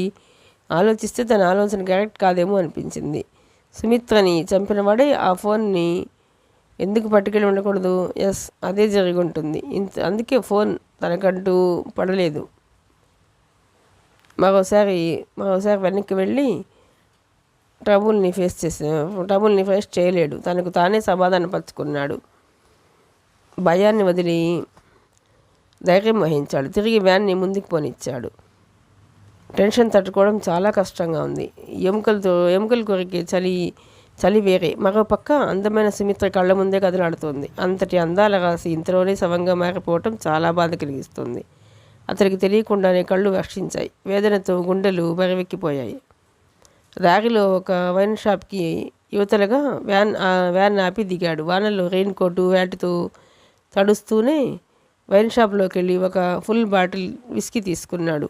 పక్కనే బంకులో సిగరెట్ ప్యాకెట్లు 4 తీసుకొని వెనక్కి వచ్చి సీటు మీద పడేసి తిరిగి వ్యాన్ స్టార్ట్ చేశాడు. ప్రస్తుతం తన గుండె దృఢంగా ఉండాలన్నా, తనకి తట్టుకోవాలన్నా, స్టడీగా ఆలోచించాలన్నా బాడీకి హీట్ కావాలి. మూత తీసి 2 పెగ్గులు రాసరకు తాగి సిగరెట్ ముట్టించుకున్నాడు. క్రమంగా శరీరం నార్మల్ స్థితికి చేరుకుంది. సిగరెట్ దమ్ము కొడుతుంటే ప్రాణం లేచి వచ్చినట్లుంది. వర్షం కారణంగా సిగ్నల్స్ ప్రాబ్లం లేదు. పోలీస్ పెట్రోలింగ్ అంతంత మాత్రం. ట్రాఫిక్ బాగా పలచబడిపోయింది. వ్యాన్ని వేగంగా దూకిస్తున్నాడు. అప్పటికే ఒక నిర్ణయానికి వచ్చేసాడు కాసేపు. ముందు శవాన్ని వదిలించుకుంటే కానీ తను స్టడీగా ఆలోచించలేడు. చెన్నై నుంచి బయటికి పోతే కానీ అది సాధ్యం కాదు. అందుకే క్రమంగా కాసేప్ని మహాబలిపురం వెళ్ళే హైవే మీదకి పోనిచ్చాడు. మందు కొడుతూ సిగరెట్ తాగుతూ వ్యాన్ వేగం పెంచాడు. మహాబలిపురం రూట్లో ఎడం పక్క సిల్వర్ శాండ్ విజిపి మొదలైన బీచ్ రిసార్ట్స్ ఉన్నాయి. కుడిపక్క అక్కడక్కడ ఇళ్ళు, ఫామ్ హౌస్లు కనిపిస్తాయి. ఈ రూట్లో చీకటి పడితే చాలు జల్సా రాయిల్డ్ ఫిగర్స్ని వేసుకొని కార్లలోనూ బైకుల మీద రిసార్ట్స్కి వెళ్ళి కాటేజీలు తీసుకుని ఎంజాయ్ చేసి రావటం ఇక్కడ చాలా కామన్ విషయం. కాబట్టి కాసేపుకి దారి పొడవునా ఏవో వెహికల్స్ ఎదురవుతూనే ఉన్నాయి. వెనక నుంచి కూడా వస్తూనే ఉన్నాయి. కాబట్టి కోవళం బీచ్ దాటే వరకు తనకు ఇష్టమైన ప్రదేశం దొరకదని కశ్యప్ సందేహిస్తూనే ఉన్నాడు. అదే జరిగింది. చెన్నై నుంచి కోవళం బీచ్ సుమారు 50 కిలోమీటర్లు, అక్కడి నుంచి మహాబలిపురం 15 కిలోమీటర్లు ఉండొచ్చు. క్రమంగా అన్నీ దాటేశాడు. కోవళం చేరేసరికి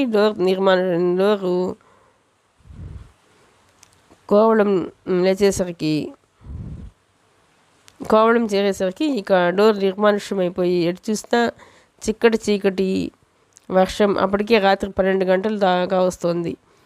కశ్యప్ కళ్ళు అనువైన ప్లేస్ కోసం గాలిస్తూనే ఉన్నాయి. ఎడం పక్క మీద వెంట సర్వీ చెట్ల తోపులు కనిపిస్తున్నాయి. అవి దాటగానే మగ ఆడని అర్థమైంది. అక్కడికి సముద్రం ఇంకా 2 ఫర్లాంగులకు దూరం ఉంటుంది. సముద్ర తీరం వెంట ఉప్పు నీటి కయ్యాల్లోనూ విస్తారంగా పెరిగే అరుదైన వృక్షజాతి ఇది. మరీ ఎత్తు కాదు, మరీ పొట్టి కాదు. జీడి మామిడి వృక్షాల మధ్యస్థంగా పెరిగే ఈ అవకాశాలు పెట్టని గోడల సముద్ర కెరటాలు తీరం మీదకి రాకుండాను, తీర ప్రాంతం తరిగిపోకుండాను సంరక్షిస్తుంటాయి. తీర ప్రాంతాన్ని రక్షించి అరుదైన ఆ చెట్లను విచక్షణారహితంగా నరికేయటం వల్లనే తీర్థ ప్రాంతాలకు రక్షణ లేకుండా పోతోందని పర్యావరణ శాస్త్రవేత్తలు గొడవ చేస్తూనే ఉన్నారు. ఈ నేపథ్యంలో తమిళనాడు ప్రభుత్వం స్పందించింది. 2 ఏళ్ల క్రితమే మడ అడవుల సంరక్షణ పెంపకాలను ఆరంభించింది. ఫలితంగా తిరిగి తీర ప్రాంతాల్లో మన అడవుల వృద్ధి ప్రారంభమైంది.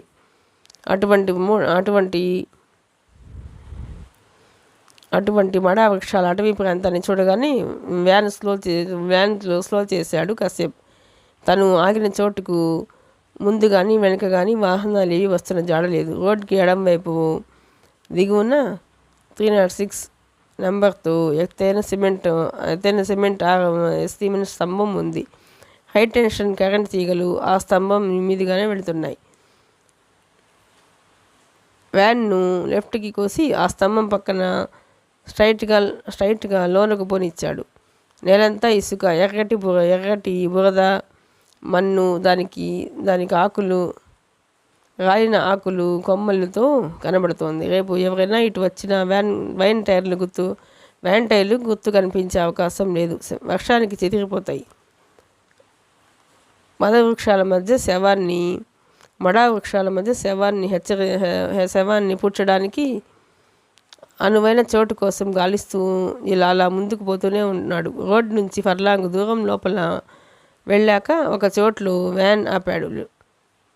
వ్యాన్ అద్దాలు లేపుండటం వల్ల లోనకు తెలియటం లేదు. కానీ వాన శబ్దం, గాలి వర్షంతో పాటు సమస్తం అలల ఘోష కూడా ఇప్పుడు వినబడుతోంది.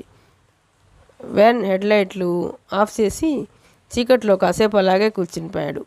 బయట వాతావరణం విభిత్సంగానే ఉంది. కొండపోత వర్షానికి తోడు సముద్రం మీదుగా వీస్తున్న బలమైన గాలులతో మడా వృక్షాలు జవజవలాడుతున్నాయి.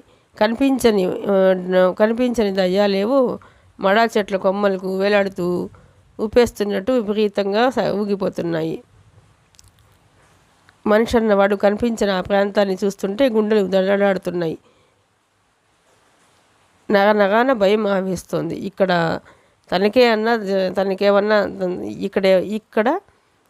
తనకేదన్నా జరిగినా బయట ప్రపంచానికి తెలియదన్న ఆలోచనే కశ్యప్ని వణికిస్తోంది. మసక చీకట్లో కూడా బయట వాతావరణ ప్రభావాన్ని స్పష్టంగా చూస్తున్నాడు. అలాగని భయపడి కూర్చుంటే ఇంత దూరం వచ్చి ప్రయోజనం లేదు. శవాన్ని పుట్టడానికి ఇంతకన్నా సురక్షితమైన అనువైన ప్రదేశం కనిపించదు. కాదంటే ఒకంత గుండె ధైర్యం కావాలి, అంతే. పక్కనున్న విస్కీ బాటిల్ ఎత్తి గటగట 3 గుక్కలు తాగేశాడు. గొంతు బగ్గుమంది. సిగరెట్ ముట్టించుకున్నాడు. సుమిత్ర సుందర ముఖార విందం కళ్ళ ముందు మెదిలింది. దాంతో మరోసారి బాధతో గుండెలు బరివెక్కాయి. కళ్ళ వెంట ఆపుకుందామన్నా కన్నీరు ఆగటం లేదు. ఆమెకి 2 ఫారెన్ కార్లు ఉన్నాయి. వాటికి తరచుగా రిపేర్లు వచ్చేవి. ఎవరో చెప్పగా విని తన షెడ్కి ఫస్ట్ టైం వచ్చినప్పుడు రిపేర్కి 10,000 అయితే 25,000 ఇచ్చింది. అప్పటి నుంచి తరచూ వస్తూనే ఉంది. ఆ 2 కార్లంటే ఆమెకి సెంటిమెంట్ అటాచ్మెంట్. వచ్చిన ప్రతిసారి రిపేర్ బిల్లుకి డబుల్ అమౌంట్ ఇస్తుండేది. ఎక్స్ట్రా వద్దంటే వినేది కాదు. రొమాంటిక్ వల్కనం ఆమెలోంచి ప్రతి క్షణం శృంగారం ఒలికిపోతుంటుంది. 100% రొమాంటిక్ లుక్స్. ఎప్పుడూ తన వైపులో కాంక్షగా చూసేది. తను ఎన్నోసార్లు ప్రపోజ్ చేసింది. కొన్నిసార్లు ఆమెను పొందాలనే కోరిక తనను ఊపేసేది. పెద్దింటి యువతి అని తను భయపడ్డాడు. తన కోరికను భయం చంపేసింది. ఆమె కళ్ళల్లో భావాలు చూస్తుంటే ఈ ప్రపంచంలోని శృంగారం అంతా తనకే కావాలని అన్నట్లుండేవి. ఆమెకి అంత కోరికలేమిటో ఎప్పుడూ అర్థమయ్యేది కాదు. అలా అన్ని శృంగారాన్ని ఎవరితో పడితే వారితో పొందాలనుకునేది కాదు. Very very choosy. అది ఆమె చెప్పింది. తన కోరిక ఈ సమాజం దృష్టిలో తప్పు కావచ్చు, అయినా లెక్క చేయననేది. ఆమెకు బోలెడంత ధైర్యం. గొప్పింటి యువతి, పెళ్ళైన యువతి, 1,000 కోట్ల వ్యాపారం చేసే డైనమిక్ బిజినెస్ మ్యాన్ భార్య. అయినా ఆమె కళ్ళల్లో ఎప్పుడు ఏదో అసంతృప్తి. తీరని కోరికలతో అనుక్షణం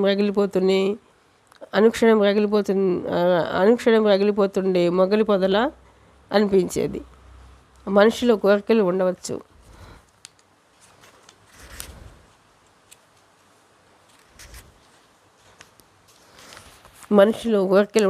కానీ కోరికే ఆమె రూపం ధరించిందా అన్నట్లుంటుంది. ఆమె పొందు కోసం వేల మంది తప్పించేవారని, తపస్సు చేసేవారని ఆమె మాటల్లో బయటపడింది. అలాంటి అందం ఇప్పుడు మట్టిపాలైంది. అర్ధరాత్రి వేళ అధ్వానంగా శవ సంస్కారంలు ఏవీ లేకుండానే అనంత లోకాలకు వెళ్ళిపోయింది. అందమే తానుగా మెరుపు తీగలా ఉండే చిరునవ్వులు గుర్తొస్తున్నాయి. ఏం జీవితాలు ఇవి! తాము ఆశించినదేమిటి, జరిగిందేమిటి, ఎందుకులా జరిగింది, ఈ దారుణానికి కారకులెవరు? ఏది అర్థం కావటం లేదు. తను పోలీసులనైతే దబాయించి ఏమార్చగలిగాడు. కానీ వాళ్ళు చెప్పింది మాత్రం అబద్ధం కాదు. తన వ్యాన్ రావటం గమనించి హత్యా నేరంలో తనను ఇరికించాలని ఎవడో ఫోన్ చేశాడు. లేకపోతే ఇంత రైట్ టైంకి వాళ్ళు రారు. అయితే వాడు సుమిత్రను చంపినవాడా లేక వేరే వాడా అనేది ఇప్పటికిప్పుడు తెలిసే విషయం కాదు. అసలేం జరుగుతుందో అర్థం కావట్లేదు. చివరికి తన పరిస్థితి సాలెగూడులో చిక్కిన ఈగల అయిపోయిందే. ఇందులోంచి తను ఎప్పటికీ బయటపడతాడు? అయితే ఒకటి మాత్రం నిజం, సుమిత్రకి తన చేతుల్లోనే మట్టి కావాలని రాసిపెట్టినట్లుంది. అందుకే అలా జరిగింది. పాపం, తన మీద ఎంత మోసపడింది, శృంగారం కోసం ఎంత తప్పించింది. కనీసం ఆమె చివరి కోరిక కూడా తను తీర్చలేకపోయాడు. ఇక ఇప్పుడు బాధపడే ప్రయోజనం ఏముంది? మనసు రాయ చేసుకున్నాడు. సగం కాల్చిన సిగరెట్ను బయటికి విసిరేందుకు డోర్ గ్లాస్ని కిందకి దించారు. మరుక్షణం గాలి విసురుతో పాటు వర్షం చెల్లున ముఖాన్ని తాకింది. వెంటనే గ్లాస్ పైకి లేపేశాడు. ఆలోచించి లాభం లేదు. ఎక్కువసేపు ఇక్కడ ఉండలేడు. ఉన్న టెన్షన్కి భయం తోడై ఎంత తాగినా విస్కీ కిక్కి ఇవ్వటం లేదు. ఇప్పటికే సగం బాటిల్ ఖాళీ అయినట్టుంది. మరికొంత సరుకు తాగి మూత బిగించాడు. పాగా టార్చ్ లైట్లు అందుకున్నాడు. రెయిన్ కోట్ మొత్తం బటన్స్ పెట్టుకుని హ్యాట్ను తల మీదకు లాక్కున్నాడు. వ్యాన్ దిగే ఉద్దేశంతో డోర్ తెరిచి కాలు కొందు పెట్టాడు. అంతే, కరెంట్ షాక్ ఇచ్చినట్టు చట్టున దించిన కాలు లోనకు తీసుకుని డోర్ మూశాడు. కాలు బయట పెట్టగానే పాదం కింద ఏదో మెత్తగా తగిలింది. అది కదులుతోంది. ఏంటది? మసలా, పామ? చెదిరిన గుండె చిక్కబట్టుకుంటూ అద్దం దించి తల బయట పెట్టి టార్చ్ లైట్ వేసి చూశాడు. అప్పుడు కనపడింది అది. నిజానికి అది మసలి కాదు, పాము కాదు, సముద్రపు తాబేలు. సుమారు 10 కేజీలకు పైగా బరువు ఉండే తాబేలు. దాన్ని డిప్ప మీదే తను కాలు వేయడంతో భయంతో గునగనగా దూరంగా వెళ్ళిపోతుంది. అది తేలిగ్గా ఊపిరి తీసుకున్నాడు కాసేపు. మనసు కుదుట పడింది. అయినా ఇంకా ఏం చూడాల్సి వస్తుందని మనసు భయపడుతూనే ఉంది. మరోసారి ధైర్యం తెచ్చుకుని టార్చ్ వెలుగులో వ్యాన్ దిగి డోర్ మూశాడు. ఎందుకైనా మంచిదని వ్యాన్ హెడ్ లైట్లు ఆన్ చేశాడు. పాగపుచ్చుకొని వ్యాన్ ముందు భాగం వైపు జాగ్రత్తగా అడుగులు వేస్తూ నడిచాడు. వాన నీళ్లు నిలవకుండా కాస్త ఎత్తైన ప్రదేశాన్ని గాలిస్తూ కాలిన ఆకుల విరిగిన కొమ్మల్ని తొక్కుకుంటూ 20 అడుగులు ముందుకెళ్ళాడు. అక్కడ మేట వేసిన ఇసుక ప్రాంతం కనిపించింది. గొయ్య తవ్వటానికి అది అనువైన చోటుగా భావించి ముందుకెళ్ళాడు. ఇంతలో ఒక్కసారిగా గుండె జల్లుమని నరాలు బిగిసిపోతున్నట్టుగా భయపడింది. కారణం, సమీపంలో ఎక్కడుందో ఇద్దరు ముగ్గురు చంటి బిడ్డలు గుక్కపెట్టి ఏడుస్తున్నట్లు కోరిక.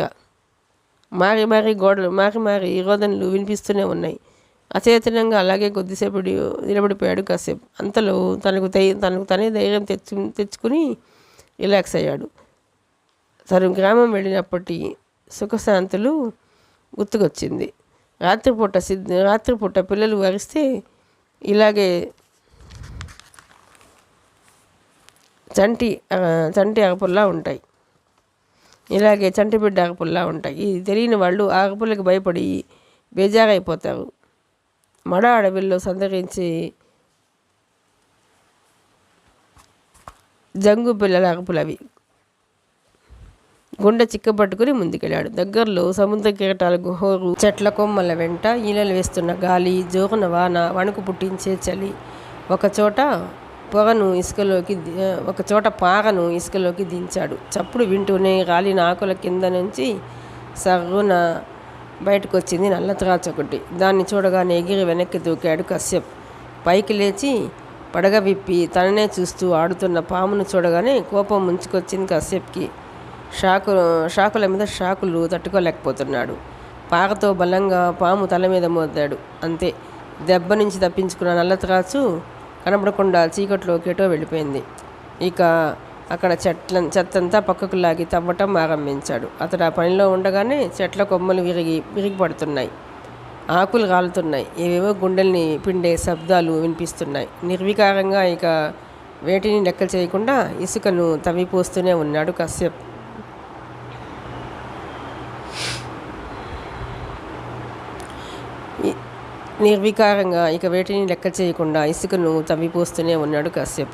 నిజంగానే ఆ రాత్రి కశ్యప్ పాలిట ఒక కాళరాత్రనే చెప్పాలి. జీవితంలో మర్చిపోలేని రాత్రి. ఆ నిర్జన మడ అడవిలో, ఆ ఏకాంత ప్రదేశంలో తను ఒకే ఒక్కడు. రెయిన్ కోటు, హ్యాటు ధరించిన నిలువునా తడుస్తున్నాడు. ఓ పక్క పాములు, మరో పక్క బొరియల్లోంచి బయటకు తొంగి చూస్తున్న పీతలు, అవకాశం దొరికితే కుట్టాలని చూసే మంటరగబ్బలు, తేళ్లు, దూరంగా నక్కల ఊళలు, అవతల వ్యాన్లో శవం. గుండెలు చెదిరే ఆ వాతావరణంలో కశ్యప్ చకచకా ఇసుకను తవ్విపోస్తూనే ఉన్నాడు. సుమారు గంట సేపు వంచిన నడుము ఎత్తకుండా శ్రమపడితే గాని గొయ్యి సిద్ధం కాలేదు. ఓ పక్క తవ్వుతుంటే మరొక గోతిలోకి జారిపోతున్న ఇసుక. గొయ్యి సిద్ధం కాగానే చాలా కష్టం మీద గోతి పైకి ఎక్కి వ్యాన్ వద్దకొచ్చాడు కశ్యప్. వాన నీళ్లతో చేతుల కంటిన ఇసుకను కడుక్కొని సీట్లోంచి వాటర్ బాటిల్ అందుకుని 4 గుక్కలు తాగి ఆయాసం తీర్చుకున్నాడు. వెంటనే వ్యాన్ బ్యాక్ డోర్ తెరిచాడు. శవం ఉన్న కార్పెట్ను యువతలకు లాగి అలాగే ఎత్తి భుజం మీద వేసుకుని బరువుగా అడుగులేస్తూ గోతి దగ్గరకు తీసుకెళ్లాడు. కార్పెట్తో సహా సుమిత్ర శవాన్ని నిలువునా గోతిలోకి పడేసి వెంటనే తవ్విన ఇసుకను గోతిలోకి చకచకా తోసేశాడు. గొయ్యి నిండాక గోతి మీదకెక్కి బాగా తొక్కి ఆ పైన మిగిలిన ఇసుకను పోస్తూ కవర్ చేశాడు. పని పూర్తయింది. ఇక వెళ్ళిపోవచ్చు. అయితే అంతవరకు గుండెని రాయి చేసుకున్న కశ్యప్కి ఇక సాధ్యం కాలేదు. పారను పక్కన పడేసి మోకాళ్ళ మీద నుంచి సమాధి పక్కన కూలబడిపోయాడు. అలుపు తీరా ఏడ్చేశాడు. కాసేపటికి తనకు తానే దుఃఖం నుంచి తేరుకుని సమాధికి 2 చేతులు జోడించి నమస్కరించాడు.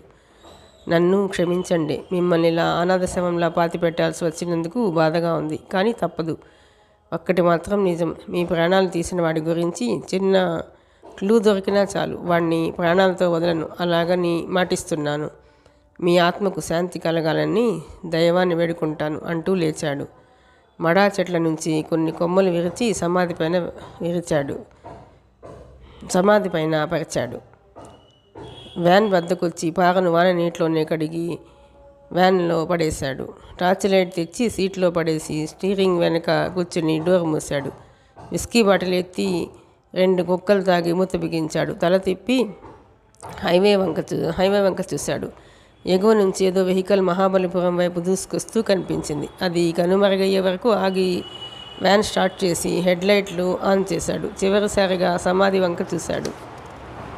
వ్యాన్ని రివర్స్లో తీస్తుంటే బురద నేల మీద కాస్త కష్టమైంది. కొద్దిసేపట్లోనే వ్యాన్ హైవే ఎక్కేసింది. అంతే. యాక్సిలేటర్ని అడుక్కంటూ తొక్కేసి చెన్నై వైపు దూసుకెళ్ళాడు కశ్యప్. వర్షం మాత్రం యథాప్రకారం కురుస్తూనే ఉంది. మరునాడు ఉదయానికి వర్షం శాంతించింది. కానీ చెన్నై నగరం మీద వాన మబ్బులు అలాగే ఉన్నాయి. సూర్యుడు కనిపించటం లేదు. చలిగాలితో పాటు అప్పుడప్పుడు సన్నటి తుంపర జల్లు రాలుతోంది. కశ్యప్ నిద్రలేసేసరికి ఉదయం 7:30 గంటలు. రాత్రి అతడు గ్యారేజ్కి తిరిగి వచ్చేసరికి 2 గంటలైన సమయం. అసలు గ్యారేజీకి ఎలా చేరుకున్నాడో అతడికే తెలియదు. కోవళం వరకు వెళ్ళి ఎవరికీ తెలియకుండా సుమిత్ర శవాన్ని పూడ్చిపెట్టి రావటంలో పడ్డ టెన్షను, శ్రమ, వాటిని అధిగమించడానికి తను తీసుకున్న విస్కీ వెరసి రాత్రి శారీరకంగానూ మానసికంగానూ బాగా అలసిపోయాడు.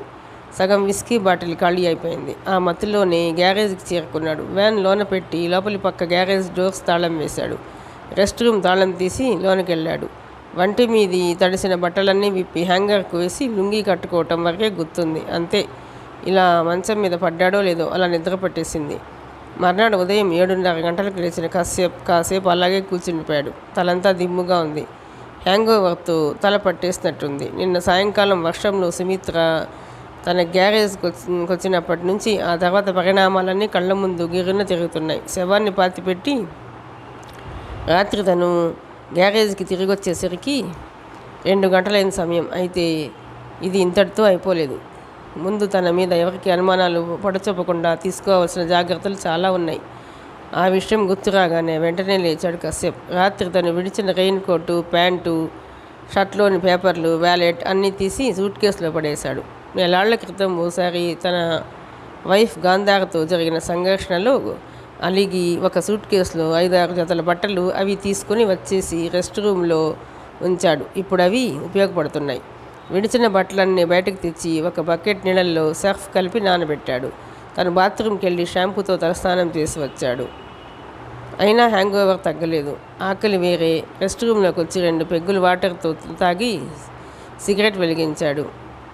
లుంగీతోనే పైన షర్ట్ వేసుకుని గ్యారేజ్ లాక్ చేసుకుని బయలుదేరాడు. వాన తగ్గింది కానీ చాలా చోట్ల వీధులు జలమయంగానే ఉన్నాయి.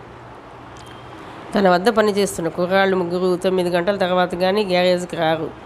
నేరుగా ఒక ఉడిపి హోటల్కి పోయి కూర్చున్నాడు కశ్యప్. పొంగల్, సాంబారు, కొబ్బరి చట్నీతో తీసుకుని చిక్కటి టీ తాగాడు. దాంతో హ్యాంగ్ ఓవర్ ఉపశమించింది. 8:30 గంటలకంతా తిరిగి గ్యారేజ్కి వచ్చేసరికి బయట ఒక కారు ఆగుంది. అది తమ కారే. లోన స్టీరింగ్ వెనక గాంధార కూర్చునుంది. కాసేపు రావటం చూసి కారు దిగింది. కారు సమీపంలో బైక్ ఆపి గాంధార వంక చూశాడు. ఆమె ముఖం ఎప్పట్లాగే దుమదుమలాడుతోంది. భర్తని చూసిన ఆనందం కానీ కళ్ళల్లో ప్రేమ కానీ ఏ కోసానా లేదు. చూడ్డానికి మాత్రం షోకేస్లో బొమ్మలా అద్భుతంగా ఉంది. ఏంటిలా వచ్చావు? పొడిగా అడిగాడు కశ్యప్. రాక తప్పలేదు అంది తను పొడిగా. అదే ఎందుకు వచ్చావు అంటున్నాను ఒకంత చిరాగ్గా అడిగాడు కశ్యప్. ఏం చేయమంటావు? నిన్నటి వరకు అప్పులోళ్ళు బ్యాంకు నోటీసులే ఇంటికి వచ్చేవి. ఇవాళ పొద్దుటే పోలీసులు వచ్చారు. పోలీసులా? విస్తుపోయి అడిగాడు కశ్యప్. అవును, పోలీసులే మఫ్టీలో ఉన్నారు. ఎంతమంది? 2, ఒక లేడీ, ఒక జెంట్. నువ్వేం వెధవ పని చేసావో ఏమిటో నన్ను ప్రశ్నల మీద ప్రశ్నలు వేసి ఉక్కిరి బిక్కిరి చేశారు. నాకేంటి తలపోటు? షటప్, చెప్పేదో సరిగ్గా చెప్పాడు. అదే ఆ ఏడుపు ఒక్కటే తక్కువ నాకు. ఇంకేం మిగిలిందని మన ఫ్యామిలీ మ్యాటర్ పోలీసులకు ఎలా తెలిసింది? అసలే చికాకులో ఉన్న కశ్యప్కి భార్య ధోరణి మరింత చిరాకు, అసహనం కలిగించాయి. అంటే అని అరిచాడు. మీ భార్యాభర్తల రిలేషన్ బాగాలేదట. ఎప్పుడూ గొడవలు పడతారట. కశ్యప్ ఇంటికి కూడా సరిగా రావటం లేదని విన్నాం అంటూ వాళ్ళు చాలా ప్రశ్నలు వేశారు. అయితే అదంతా నిజమే కదా? కొత్తగా వాళ్ళు ఏమడిగారో అది చెప్పు.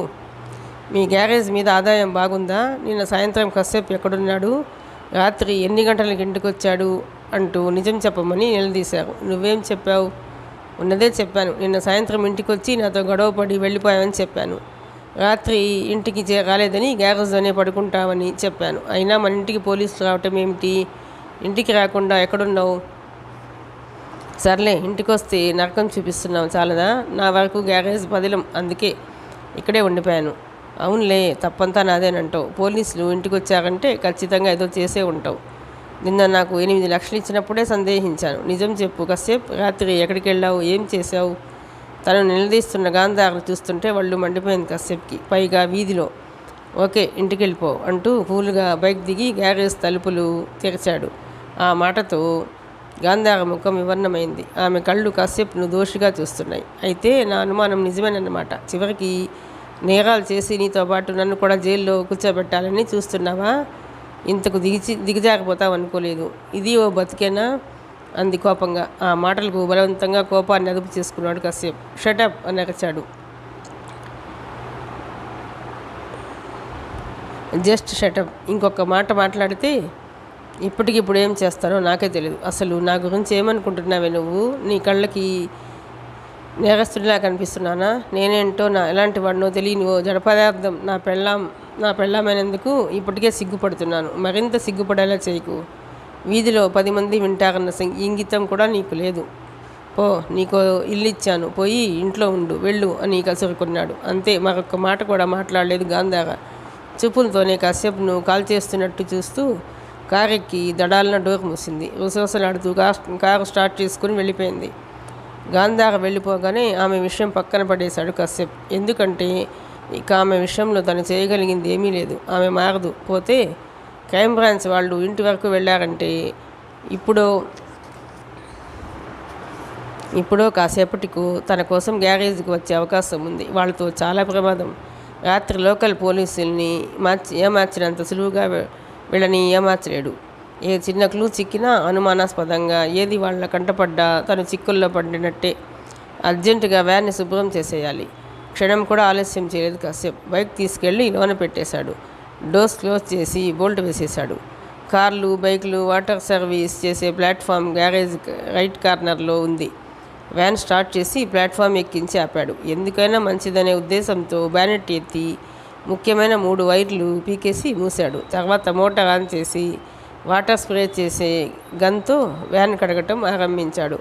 రాత్రి జోరు వాన్లో కోవళం వరకు వెళ్ళి రావడంతో వ్యాన్ చాలా డర్టీగా మట్టి ఇసుక వంకలా అంటుకొని ఇంకా అలాగే ఉంది. వ్యాన్ మీద అంటుకున్న కొన్ని ఆకులు అలాగే ఉన్నాయి. ఇంకా కొన్ని ఆకులతో కూడిన చిన్న రెమ్మలు, కొమ్మలు వ్యాన్ బంపర్లకు తగులుకొని అలాగే ఉన్నాయి. క్రైమ్ బ్రాంచ్ వాళ్ళు వచ్చే లోపల వ్యాన్ మొత్తం కడిగేసి ఓ పక్కన పెట్టాలని కశ్యప్ ఉద్దేశం. కానీ పని ఆరంభించిన 5వ నిమిషంలోనే దబదబమంటూ గ్యారేజ్ డోర్స్ చప్పుడైంది. తన కుర్రాళ్ళు వచ్చుంటారనుకుని చేస్తున్న పని మధ్యలో ఆపాడు కశ్యప్. లుంగి ఎగ్గట్టుకుంటూ వెళ్ళి డోర్స్ తెరిచాడు. కానీ వచ్చింది కుర్రాళ్ళు కాదు, crime branch officers, miss Kamya, mister విశ్వాస్లు. మిగతా కథ 3వ భాగంలోనండి. ప్లీజ్ అండి, ఈ నవల కనుక మీకు నచ్చినట్లయితే లైక్ చేయండి, షేర్ చేయండి, సబ్స్క్రైబ్ చేయండి.